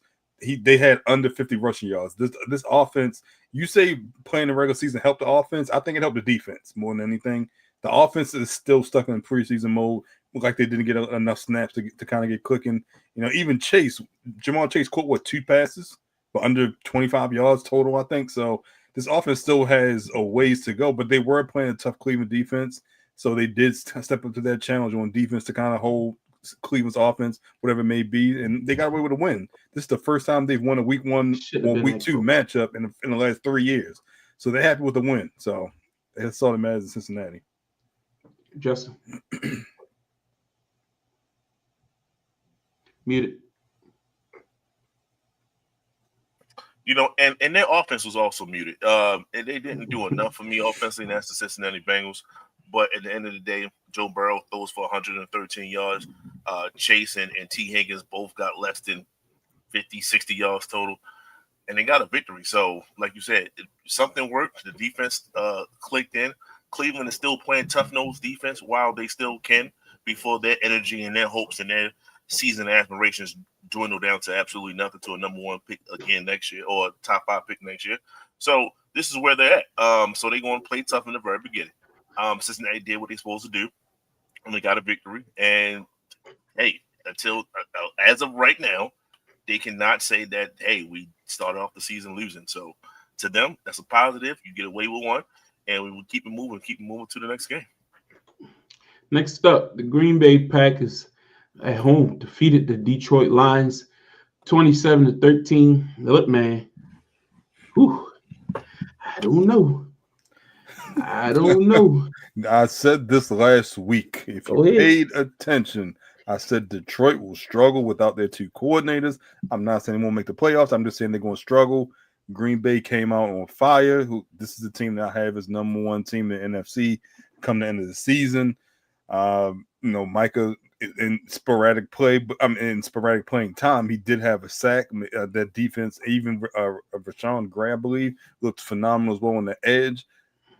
I'm just saying Detroit's struggling early on. Now, this may be good if you're playing them early on, i.e. the Ravens a week from Monday, but they just struggled early on and couldn't really get anything going. And then, even when they started to get something going, Green Bay kind of just came right back at them. So in the divisional matchup, like I said, I just figured Detroit would start slow. So it's a slow start for them, but phenomenal win for Green Bay. Justin? They couldn't stretch the field at all. The Lions, that is. They just couldn't. They couldn't get anything going. When you shut down their running game, I mean, Gibbs had less than 20 yards. Montgomery had 20-something yards. Like, they corralled him. So that puts the emphasis on Goff. And once you got the game on Goff, the game's over. That's what you want. If we can take the running backs out the game and say, all right, Jared, win us this game, Jared's going to lose you the game more often than not. And that's exactly what he did today. He looked at putrid. And the team, they might be stuck in preseason mode. They might be stuck in maybe we should have played a little bit more because we got new coordinators. I don't know. Or they might be just reading the tea leaves of their own success. And as a result, they had a terrible start. But either way, Packers showed up. They showed out. I know Micah played limited, like you said, Calvin, but he got that 1 second. He got multiple pressures too. So when you bring someone in on that caliber, although it was short term, he showed up, and that's all you need. Like, you need certain people to show up. Like I said about Jalen Ramsey. Jalen Ramsey is a superstar that showed up. Michael Paulson came through just like a couple weeks ago and showed up. That's all you need, man. So that type of stuff galvanizes your team, man. It really does. Yeah, I thought the pass rush, man, they were great. I mean, they were all over Jared Goff all day. Rashawn Gary from the other side. I mean, just the pass rushes. And I think that's lost on a lot of people because, if you think about the Packers, you think about them Smith guys, when they had Zadarius and Preston Smith. But when they went out there and they drafted some boys that might not be household names, but defensively, they had a great year last year, and they just lost a lot of close games. If you look back, they lost close games, and they lost a lot to the big-time team. So for them to go out there and make a statement game over Detroit, again, at home, I think Detroit they just suffering from early in the season. Like you say, no coordinators gone. I think they'll bounce back. They'll be fine. They got too much talent. Jameson Williams will be better. Laporta, St. Brown, the running backs, they got far too much talent Their for us to line, think that this was, what we can expect from the Detroit Lions. They'll be fine. completely agree that O-line also struggled as well. I mean, they did lose Zeitler, probably their biggest loss on the line, but he's just more of a vet and kind of more of a smart guy, get everyone in position. But they just struggled as a whole week one, in my opinion. Yeah. Next up, got to talk about the Rams and the Texans briefly, and that's only to speak to, despite the back issue that we knew about what heading into the season, they still were able to get the win. And this was basically Jared Verse in that Rams defense. They were absolutely sensational. They were beating the tar out of the Texans all afternoon. They couldn't do anything. If you go back and watch some of this film, like, this was a defensive clinic. Like, wow, yeah, they got 9 points, but bruh, it was tough. And CJ is no bum, you know what I mean? But he looked confused. He looked rattled. He looked like he was looking for answers that just weren't there. The test was, he had the answers, but he just couldn't complete the question. Like, I mean, give the Rams defense credit. The running game wasn't bad. I wasn't impressed greatly by much of what I saw from the Rams offensively. Puka wasn't much of nothing, but defensively, man, they keep this up, they'll be all right. Your thoughts, Cal? Yeah, like you said, defensively, those Rams, the young Rams, really showed up. Offensively, we figured they would be just kind of a little bit rusty. No Matthew Stafford most of training camp, so they really doesn't have a rapport with those receivers. Puka leaves the game early and then comes back. Devontae looked good as a potential number one when needed.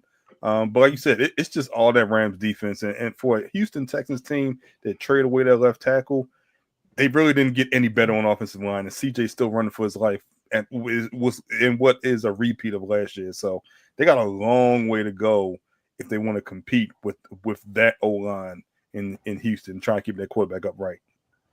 Just this is going to be a long season for Texans. I said this in the previews and all those things. I did, like I said, maybe based off the ineptitude of their division, they win. But this team is not going to look good throughout the majority of the season, and it just started game one. So I think this is a foreshadowing the rest of the season. They're not going to lose every game, obviously, but they're not going to look as what we used to seeing out of the Houston Texans. I think the league's pretty much caught up with CJ. He has to perform better.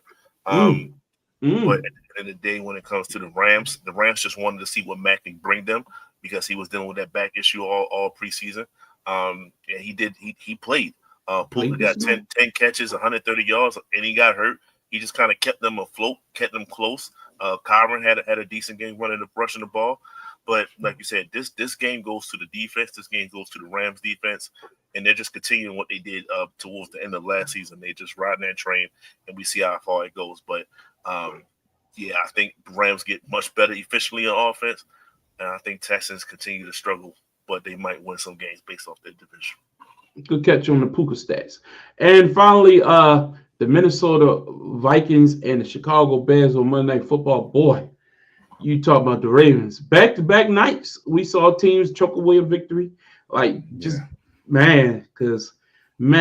I checked in on this game. I really wasn't in a football mood after Sunday night, but I did watch this. And look, what do we say? I said, if J.J. McCarthy could come into his own and hold up the bloodstained banner, the Vikings might be all right. Now, I didn't expect the Bears to play that well. Give Caleb credit. Everybody was down on him in the preseason. The reports was he wasn't throwing accurately. Well, he came out humming. The man came out playing football, and they choked it away. They choked it away in classic Bears fashion. This was a bad loss for the Chicago Bears fan base. They got the news that they're leaving Soldier Field. Then this happened.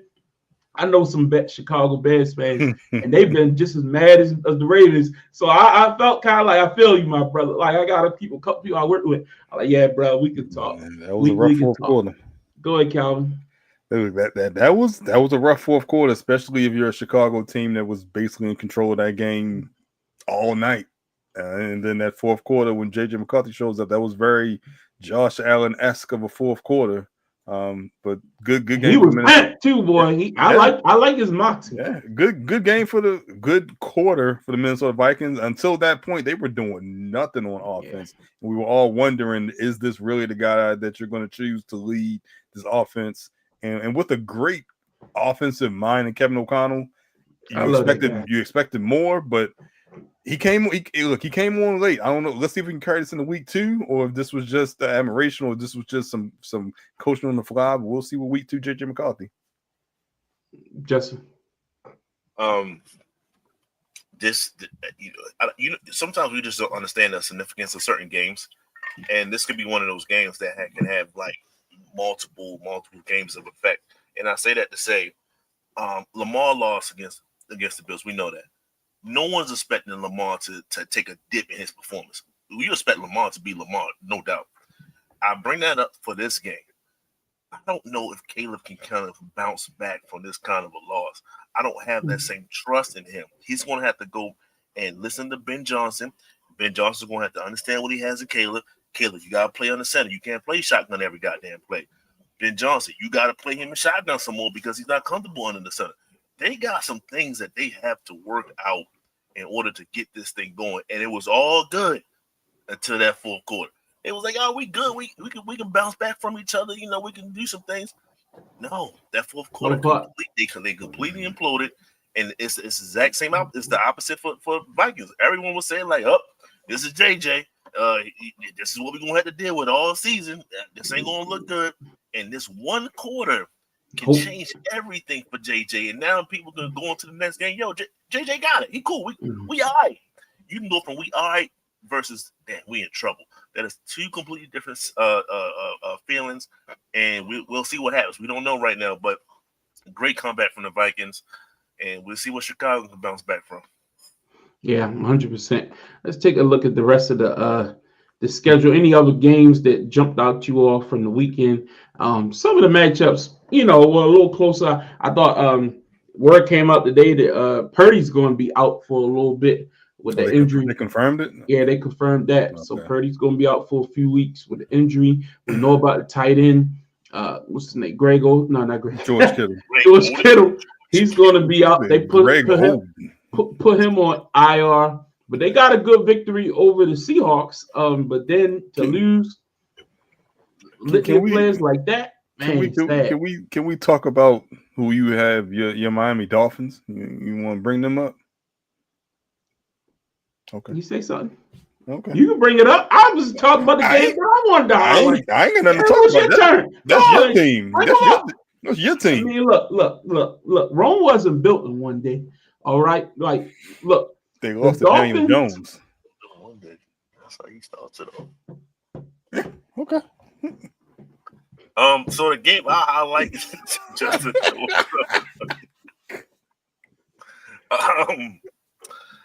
that Seattle team. Life ain't the same without this ain't the same. Who's their quarterback? The Sam Darnold. Gino. That ain't the same Sam Darnold I saw in Minnesota. I'll tell you that. So Seattle, good luck to you. You're gonna be in for a long season. Ken Walker, Zach Charbonnet took your spot. I feel sorry for you as well. Seattle got some things they're going to take care of, and we're going to see what they can do throughout the regular season. But San Fran is now already an infirmary team, and we're going to see how they manage that. We was talking about C-Mac, and if he can stay healthy, he looked good. Everyone else around him has gone down. So San Fran cannot beat this injury bug that they have, and it's going to be there through the whole season again. Calvin, any other games jumped out at you from the weekend? I mean, I mentioned the Miami game, but that I've never thought I would see a Miami team get smoked like that by Daniel Jones. It was bad. It was terrible. They scored on 7 straight possessions. It was terrible. The post game that the coach Mike McDaniel he looks like he is in over his head, like it's here, like they might get rid of him by game 3. The league figured him out. His offense, they figured him out. It's the bottom line. I also thought give a shout out to Gentry. We all we knew he would be great. He was great. He was great as advertised.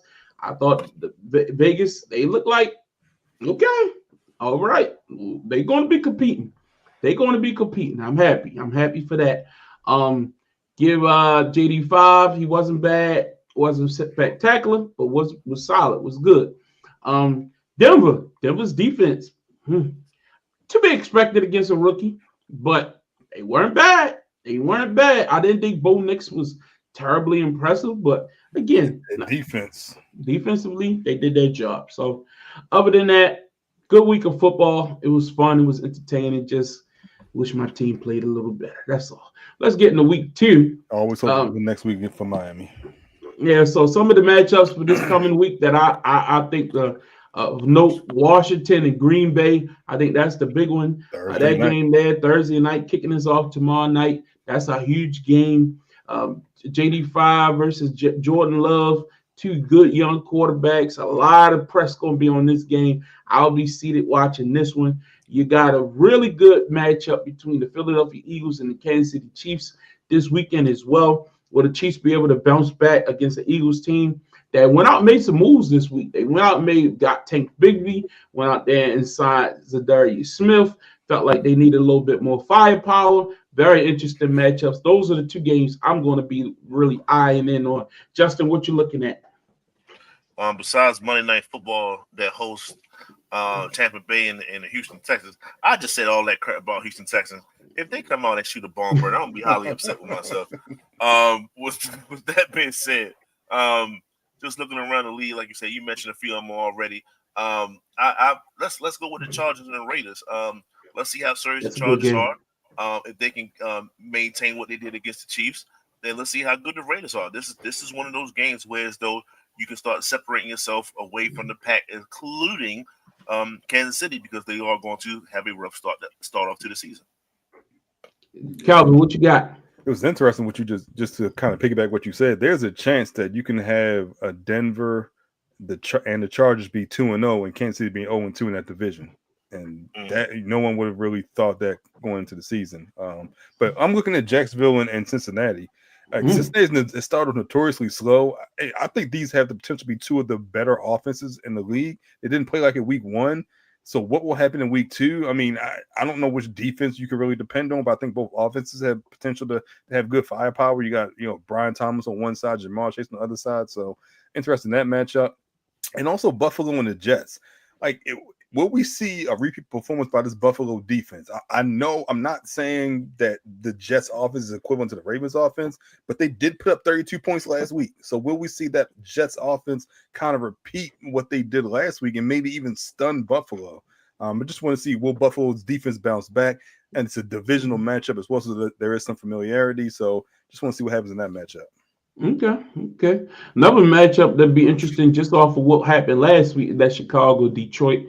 Will Caleb bounce back? 0-1 team. Lions going off that defeat last week. They're going to be looking to get in the win column. That'll be an interesting game. So, yeah, it's not a bad slate. The Atlanta and Minnesota. See if J.J. McCarthy can repeat that performance.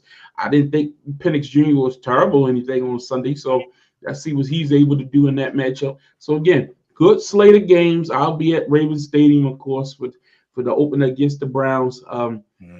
We can do a full preview on that, but at this point, win the game. Win the game. I'm like we ain't got to go into in depth. Win the game. How about that? And then we won't talk about you as negatively next week. How about that, Coach? All right. So last week we did our season preview, and Justin was not here with us in person, but he did send in his picks, and so we do have his picks. But I decided we would just put the picks up in the seeds. But this week, who picked Miami? I did, and I stand by it. I mean, look, we all go out there and make a pick here and there. I mean, our 7 seeds won. So I mean, y'all picked Atlanta. Atlanta didn't win nothing. What are y'all talking about? I was talking about the AFC. I'm focused on No, the AFC. you said 7 seed. You didn't say what conference. So don't act like your 7 seed is like a shoe-in or something like that. Let's chill out. All right, but we all get a mulligan at the midway point. So that'd be if I come to that, I'll switch them out. You might need Miami. two. You know what I mean? You might need two. No, yours ain't bad. I ain't gonna lie to you. But I don't know about, it is what it is. So what I would like to do is we're gonna what we doing, man? we're taking this all the way to the Super Bowl. So like we did last year, we locking this in all the way from. So our number one picks, all Calvin, you have the Baltimore Ravens and the Green Bay Packers getting a first round bye. I have the Ravens and the Eagles. Justin, you had the Ravens and the Bucks. So very interesting. Calvin, I'll start with you. Matchup between the Buffalo Bills and the Los Angeles Chargers. Who you got? I got Buffalo win that matchup. Chargers still struggle in the playoffs. And this game will be in Buffalo per my guess. So Buffalo win this matchup. In the NFC, you have Washington and Atlanta. Who you got? Once again, I got Washington. I think they're, like I said, they're the more talented team. They would have won the division. They have the better quarterback, better offense. So I got Washington win that game. I have Buffalo with good reason. So did I do this wrong? A little bit. Yes. Yes, Yeah. I did. They They should go be there. underneath. They should be underneath. Yeah. Excuse me. Yeah, a little quick fix. No biggie. No. I was gonna let you roll with it. I was gonna let you roll with it. I didn't know whether he was gonna set it up like No. linear. Yeah. I thought it may be linear that he was gonna rock it, but we was gonna rock with you either way. Here we go. So we try some new things here, you know what I mean, for the live feed, So I got Buffalo coming out the gates, and I'm gonna go with that's tough. That's a tough. The Rams and the Vikings. I'm going with the Rams for now, but we'll see how we'll monitor the Vikings as they go along the season. Justin, your first round wild card, Kansas City and Pittsburgh. It sucks, man.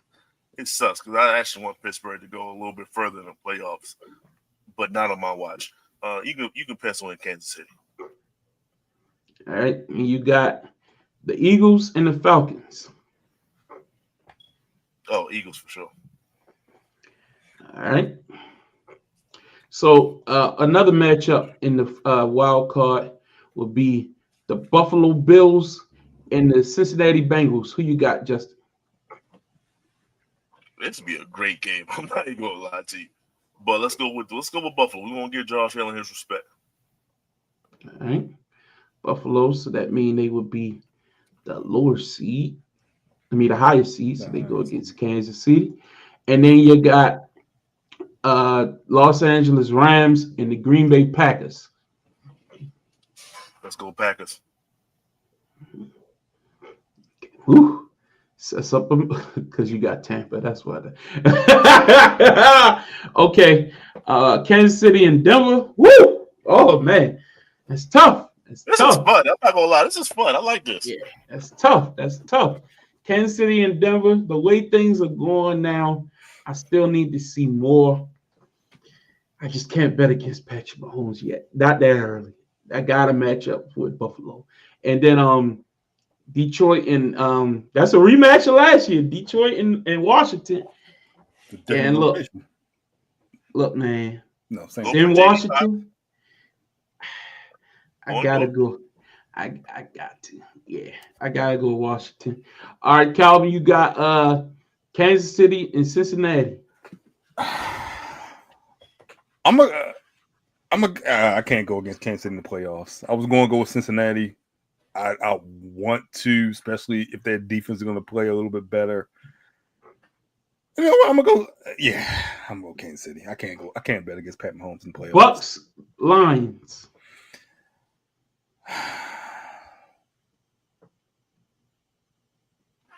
This game would be in Tampa Bay, but I'm gonna go with the better quarterback in Detroit. The better quarterback. Better All team. Right. Your final wild card game, Texans and Denver. I got Denver. The defense is playing well. I think that eventually the offense will come around. So I got Denver, even though And they'll then be on the road.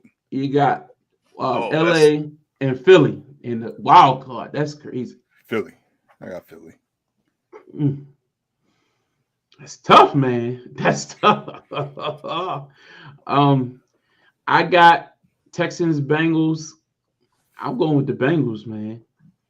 The Texans just don't tickle. I just don't see it this year. I don't know. Something's off.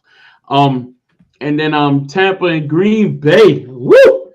Woo! The way this Packers team look, I'm going with Green Bay. Sorry, Tampa. Sorry. Justin, you got Houston and Denver. Okay, let's go Denver. And then you got Detroit and Washington. Washington. Okay.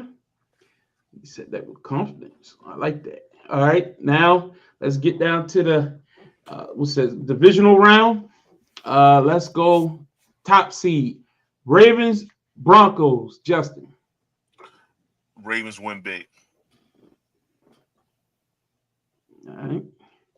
And Bucks, Washington. Tampa Bay with the field goal. Let's do all four. Eagles, Packers.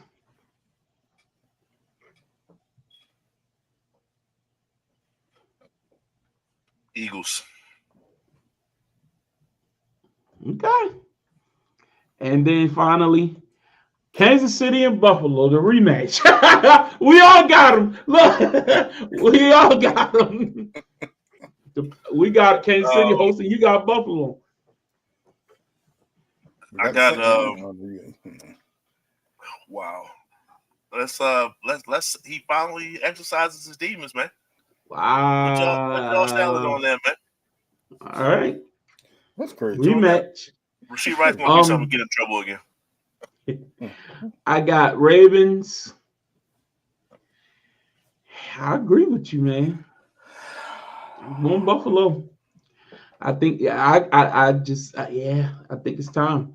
And then I got wait a second. Whoa. Go back to I said Tampa with the field goal victory. Why you got Washington right there?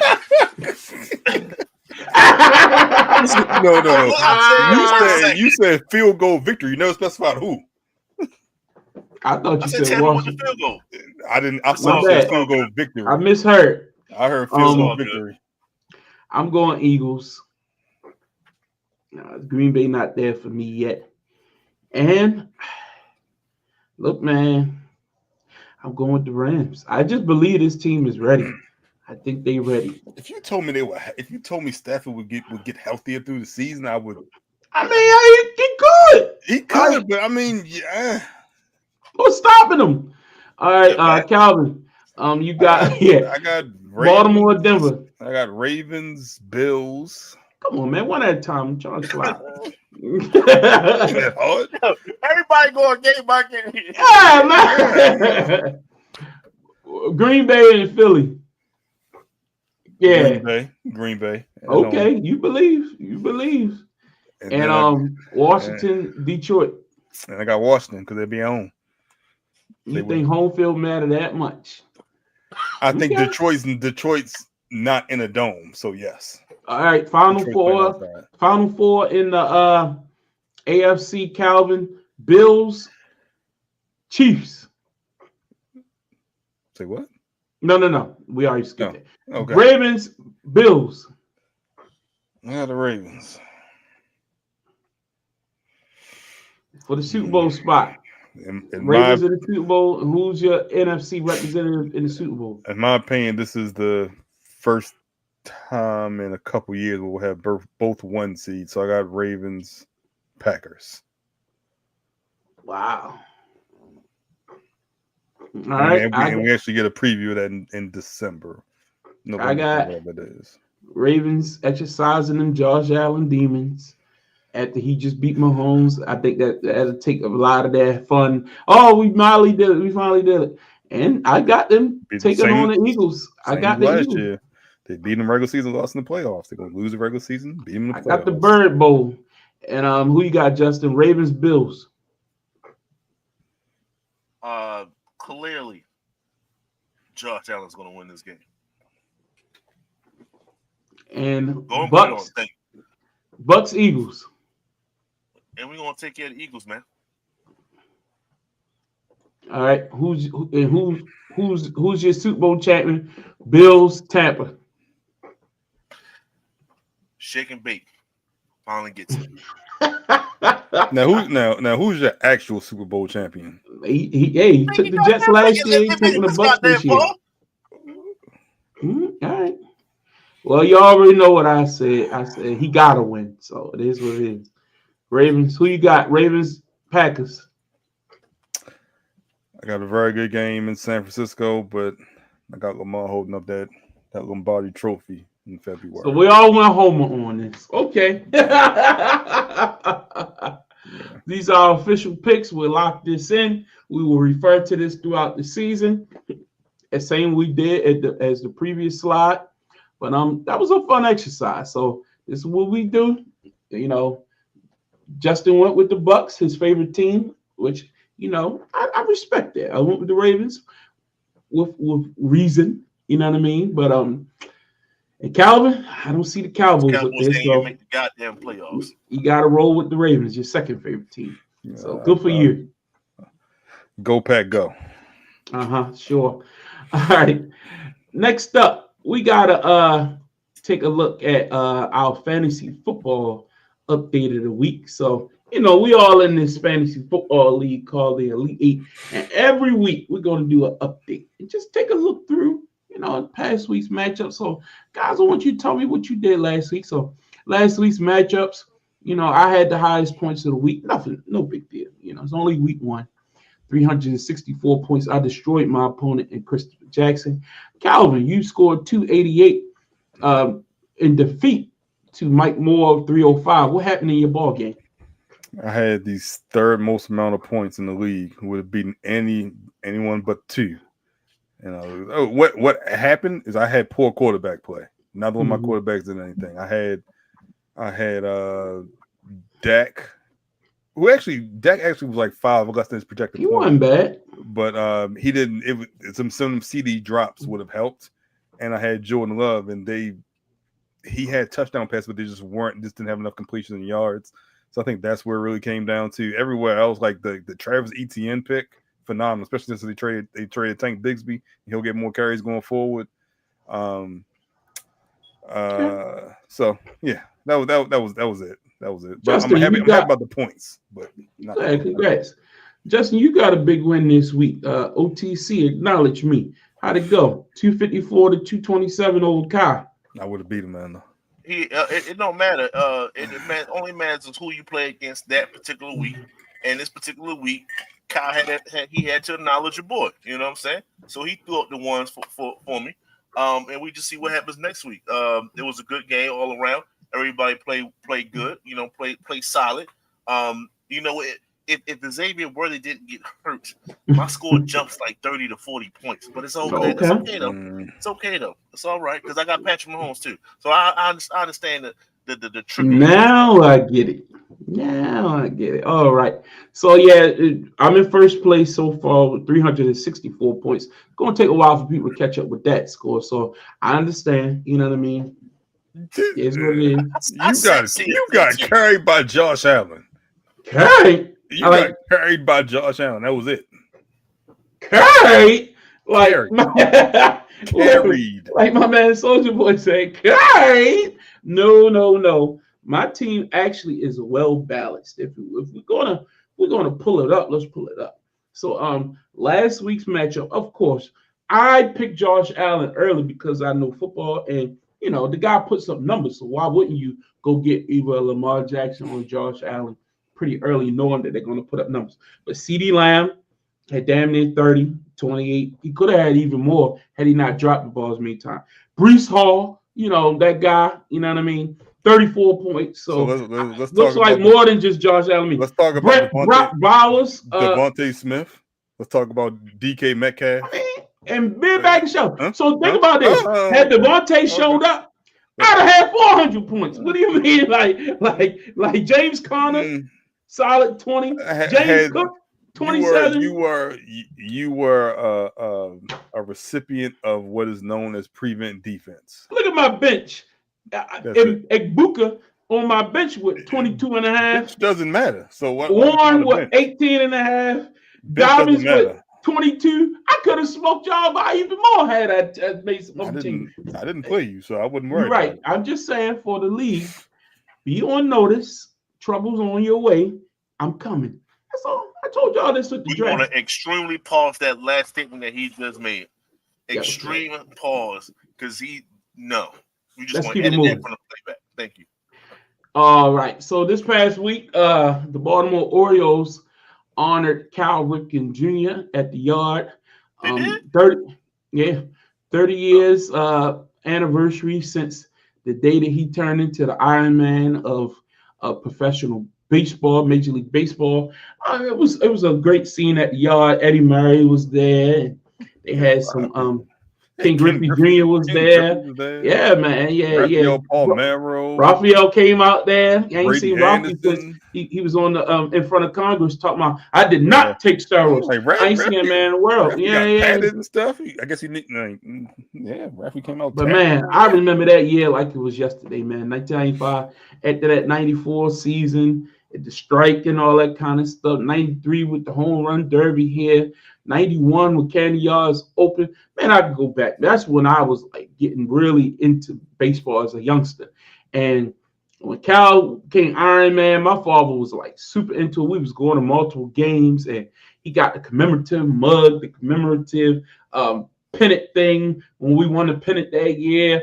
And Jeffrey Mayer was the next year, 96. That whole stretch of time was just a time capsule of our youth. And Cal was right there in the middle of it. Calvin, your thoughts on going back 30 years to when Cal broke the Iron Man record and commemorating that? It was a wonderful evening watched on TV. The ending of the game was even better. Oh man, what a finish! Came down to it was a no-hitter through 8 2/3, and then they come back and scored a victory. That was a phenomenal end. But just to have Cal, that it means that frequently, but have some of them older Orioles just to come out and kind of relive what happened 30 years ago, which is crazy that it's 30 years ago. But yeah, it was a pretty cool night down the Yard, especially based on the type of season that they are having currently. But actually they won tonight, so they won like 7 out of 8. So recently it's gotten better, but it's kind of been that spark in the middle with Cal. It was pretty cool to have him kind of relive that night once again. Justin, your thoughts? I could care less about this goddamn night.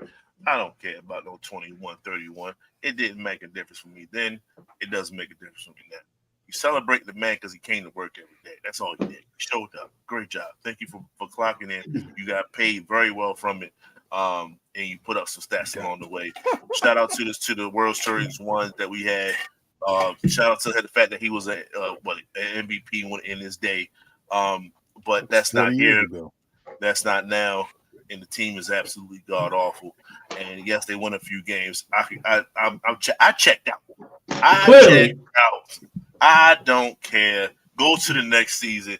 If you got a starter, if all our starter pitchers, just rest them now before they get hurt. That's the way we're going with it. Trevor Rogers and everybody, just rest them. Just rest them. We don't need him. Shout out to Basile though. He still performed well. I saw what you did, boy. You still a bad boy. Didn't have 3 game-winning hits? Something like that? He's a bad boy. He's a bad boy. Shout out to you. You're still young though, so you can play. You can put in that work. Pitching. All right. Before we get out of here, let's take a look at WWE has an event coming up soon, WrestlePalooza, which will be live on ESPN on September the 20th. The big first show on ESPN. The big match for that show so far is 2 big matches, actually. Brock Lesnar and John Cena is one of the big matches. And then you had the return of AJ Lee last week. CM Punk's wife will be teaming with CM Punk to take on Seth Rollins and Becky Lynch. That's another big match on that card. And you have Braun Breaker and Bronson Reed versus the Usos, who are reuniting on that particular show after what they did with Jey Uso the other night with the LA Knight situation. How you feel about that? Let me talk to you. How you feel about that? I don't know what the hell. I first look, they kind of been building for weeks about Roman trying to turn Jey to care more about himself and stop putting everybody else first and all that kind of stuff. I don't think he's turning heel. I really don't. I think it's just been a whole like, babyface type of deal, and now he just got more of an edge to him. And I think Jay need an edge to him. I mean, I think it's too much jovial. His promos are shit. Like he gets winded. He's just too gullible and too likable, like trying to play with his friends type stuff. Stop caring about these guys. He need more of a chip on his shoulder. And I think people misread it like, oh, they're gonna make him stop eating, they're gonna make him stop. I don't think that's the case, but I think he should take this thing a little bit more serious and have more of a killer instinct to want to get back to the top. What's your thoughts? I felt the exact same way. Like, just the fact that Roman was kind of showing him or teaching him along the way in a sense. Like, we all seen it. We all seen the bloodline and all that. But it's like, all right, Jay, it's legitimately your turn. Like, Roman's not there. You got to be that guy. Why do you care about how everybody feels, man? It's about that chip.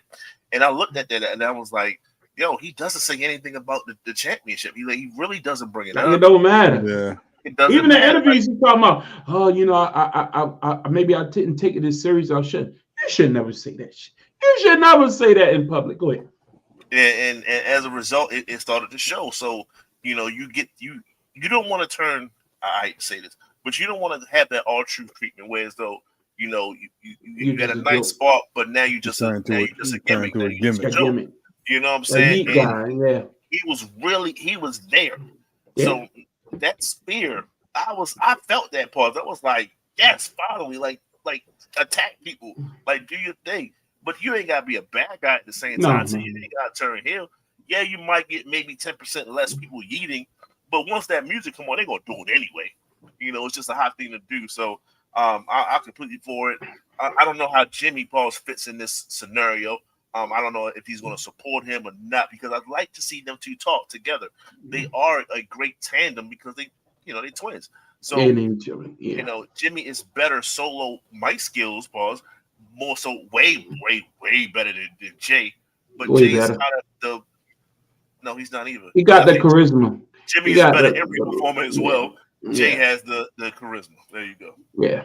And the likability from the crowd. So at the end of the day, they are better together. But like you say, every babyface don't have to be the smiling babyface. You know what I mean? Like he can be like have a little edge to you. You know what I mean? And people will love you more. You know what I mean? That's just, and I think people mix up wrestling. Sometimes it's not about who you are, it's who you're against. Like you can change. If Randy Orton is against a babyface, Randy Orton will go heel. You know what I mean? He'll wrestle from a heel. He'll be more hard edge. Yeah. The fans will love him regardless. I mean, it is what it is. Like if you're against a heel, you turn baby. Like it don't have to be so cookie cutter. That's what I think. What you think, Calvin? I agree. I mean, especially if you're able to adapt, kind of like Randy does. But just kind of going back to Jay, I hope that he's given another chance, that he learns from his opportunity and learn from the mistakes that he's made. And he's just not relegated to he's only going to be effective in a tag team, because he then can pace himself. Then he doesn't have to worry about getting fatigued. Then he doesn't have to worry about always shooting a promo by himself. He can and rely on his brother. I hope he can learn from that. He can take from that and he can still grow potentially to another heavyweight run. But we'll see. Yeah. And then you got Stephanie Vaquera versus Io Sky, which Stephanie wasn't on Raw the other night. There's been questions on, is she healthy? Was it a visa issue? Okay, so that's actually I don't watch NXT, so but it's still some questions, because I was like you, where the hell is Stephanie? She wasn't showing up. She wasn't making any appearances whatsoever, but she did just make an appearance on NXT the other night. Last night. Yeah. Last night, yeah. Yeah. So the big hook from SmackDown the other night was AJ Lee returning, and it really helped them in the ratings because they were going head to head with the NFL, and they held their own. They pulled a great rating on Friday night. A lot of people who were fans during that time period, really, especially a lot of women, I know a lot of young women, really loved AJ Lee. You know what I mean? And she's Hispanic, so she draws from that market as well. So I saw so many women go on TikTok and social media, and they were just crying and just so happy that she came back, and she was such an inspiration during that time period. Her and Paige kind of were like the only women holding it down on the main roster with Natty Neidhart. while the women were doing that thing in NXT, they were able to do like they were fighting for the Bellas or whatever up on the main roster, trying to be equals, but they were kind of still in that diva era. You know what I mean? So I give her, she's able to be there now where they take the women a little bit more serious, and it continues the Punk Rollins story. And spinning off of that, I was having a discussion on one of my message boards yesterday, and I threw out a question. The World Heavyweight title is on Seth Rollins right now. He's been feuding with Punk. What is the proposed direction for WrestleMania? They already have, kind of groundwork. But I'm going to ask you guys, where would you all go? If you could plan right now, from given what they've been doing, not just a brand new story or nothing out of the clear blue sky, but do you hold off Punk Seth's big title match where Punk wins the title for WrestleMania? Do you do it beforehand? And if so, what is the world title match for WrestleMania? Is it Roman Seth? Is it Roman Punk? Where do you go? What's your direction? And what's your thoughts? I'll start with you, Calvin. So I when Punk wins, I want him to have a sustained title run. Mm-hmm. So I think if you in order to get Roman back in WrestleMania, you do Roman Seth, but it's not for the title. It's kind of to even the score. Yes. So then you have Punk winning the title before WrestleMania, and he goes on to headline night 1 or night 2 of WrestleMania, but it's not against Rollins, in my opinion. Who does Punk fight? Give me a second to come back after that, but I think he deserves to win before, and he has the title going into WrestleMania with a sustained title run for the next 3 to 4 months, barring injury, anything like that. What's your thoughts, Justin? That's the question at hand. It's where's Roman? Does he come back? How long does he come back? He's filming that Street Fighter movie right now. But they're filming overseas, right? I don't know exactly where it's at, but yeah. But Cody coming back, he gonna be on WrestlePalooza versus Drew McIntyre. But his wife gave birth to a child, so that's part of why he was gone a little longer too. And with filming, hey, I need you here from this time period. Hey, I need you here. They don't have to be there at the same exact time. No. But to go with this is tough because you have to also pick if you're saying WrestleMania, then you also have to include the Royal Rumble. So you have to say who's going to win the Royal Rumble at the same time too. Like that's the elephant in the room on top of that. So it's very tough. How long do we have Brock? How long do we have Brock for? Because after he just signed a new deal. He signed a new deal. Multi-year deal. Mm-hmm. Okay. So Brock has to be at play some kind of. You're not going to have Brock not necessarily going for the championship. So now we have Brock, we have Seth, we have CM Punk, we have Roman, and we have Cody. I know it's talking about 2 different belts, but 2 different belts. It's a title, and it's just like, okay, so does Drew finally get his shine? I don't know, bro. That is a good problem to have, but yeah. But if I'm going to say a Royal Rumble winner, that's going to be my angle here, Pause. I think Drew finally wins the Royal Rumble. Really? He gets his pick. I think it's time. I think he deserves something after all the rivalries and stuff that he's been through. So you're saying he wins at WrestleMania? I think he has his WrestleMania moment. But see, I think he could get the other title. Didn't he have that 5 years ago? He did, but it was in front of no fans. Okay. You don't get the glory. Okay. Yeah, it's like winning the Super Bowl. Like I guess my point is I guess my point is okay. And then was it not taken away from him too? See, I think this is how you do it. This is my opinion. Because you do have the ongoing story of 2 different stories with Seth Rollins. You have the Roman issue with Heyman and all of that. You have the Punk situation that has been going on for like 2 years. So it's not like you can't stretch it a little further. He came back. Yeah, so it's not like they've screwed each other so many times. Punk literally won the title like 2 months ago, didn't he? And Rollins came out and screwed him and took the title from him. So it's not like Punk didn't win the belt. Like something, right? Yes. He held the title for like a minute. Like that happened. Had a SummerSlam moment. That's you have to get comeuppance. You have to get revenge of some sort. Like that has to happen, right? So for me, I think you do some type of Saturday Night Main Event or something. Punk and Rollins goes for the title again. Some type of screw job happens again. And it's like, if you lose this, I'm not giving you another title shot. Punk has to go into the Rumble, win the Rumble to get his last match with Seth Rollins at WrestleMania. I think that story is still there to be told. That's one way you can go. But Roman and Punk, to me, is a Mania main event. That's something you can build up. I think you can do Punk, but I think Punk needs to be challenging for the title. I don't think Punk holding the title going into Mania has the same significance as him as a babyface trying to win the title at WrestleMania in the main event. I think that's a story that needs to be told. Then you still have Braun Breaker, who they have clearly had plans for with him and Seth Rollins at some point, or him and Roman Reigns at some point. Shit. I think that's so many angles they can go. Yeah. You can see the separation in the vision. Once they brought Becky on, they're dressing different. Like it's two different groups within the same group. Yep. So yeah, there's so many ways they can go, but I'll give them credit. It's a good problem. They good problem to have until The Rock come and rip up the script and say this is what we're doing instead. So I mean, they've done a good job building up the world title on Raw, and Rock might come and do something with the SmackDown title, but it won't interrupt everything they're trying to do with Seth's title. So that's to say that Cena's last opponent should be The Rock. I really truly believe that. You seen pictures of him getting slimmer again? You know what I mean? Like I heard that he looks sick. I was gonna say that makes me think he's not wrestling. No, when he's in that big buffy build, he can't wrestle like that. He said in the past he needed to get leaner because that's how he tore his quad the last time, or because he was too big, he was too bulky. He got big for that movie Smashing Machine. He had to get real big. And now he got another movie about some chicken man or something where he had to get smaller. So that's why he's losing the weight. So, but I honestly think him and Cena should be his final match. What match can you book this bigger?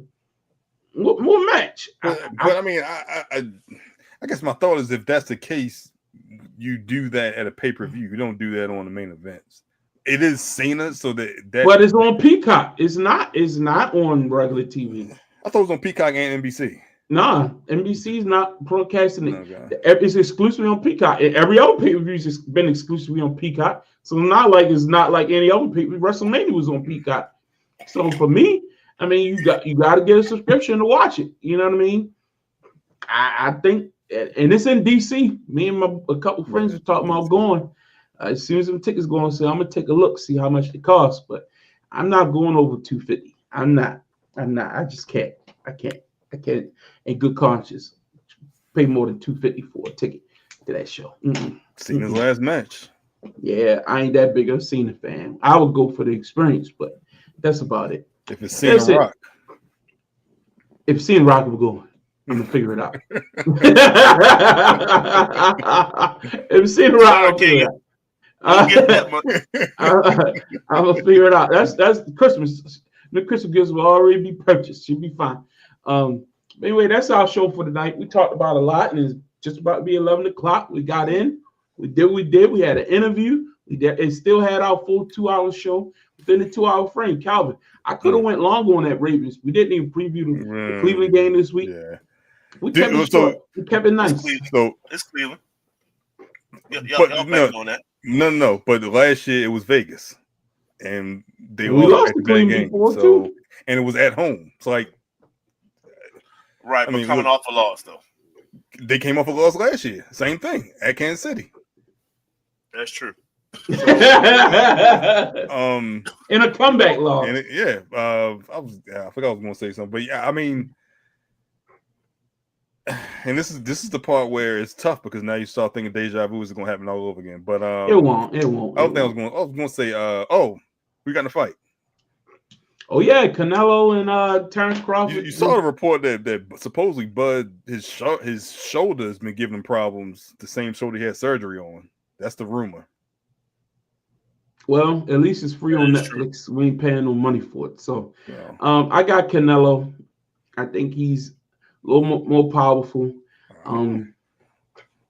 That's my thoughts. And if Bud is injured, that's even more reason. If Bud is injured, I'm going with Canelo. But I had Bud originally. I was thinking Bud. I just think he's the TKO. I mean, technical knockout, or they going the whole 12. I think it's going the whole 12.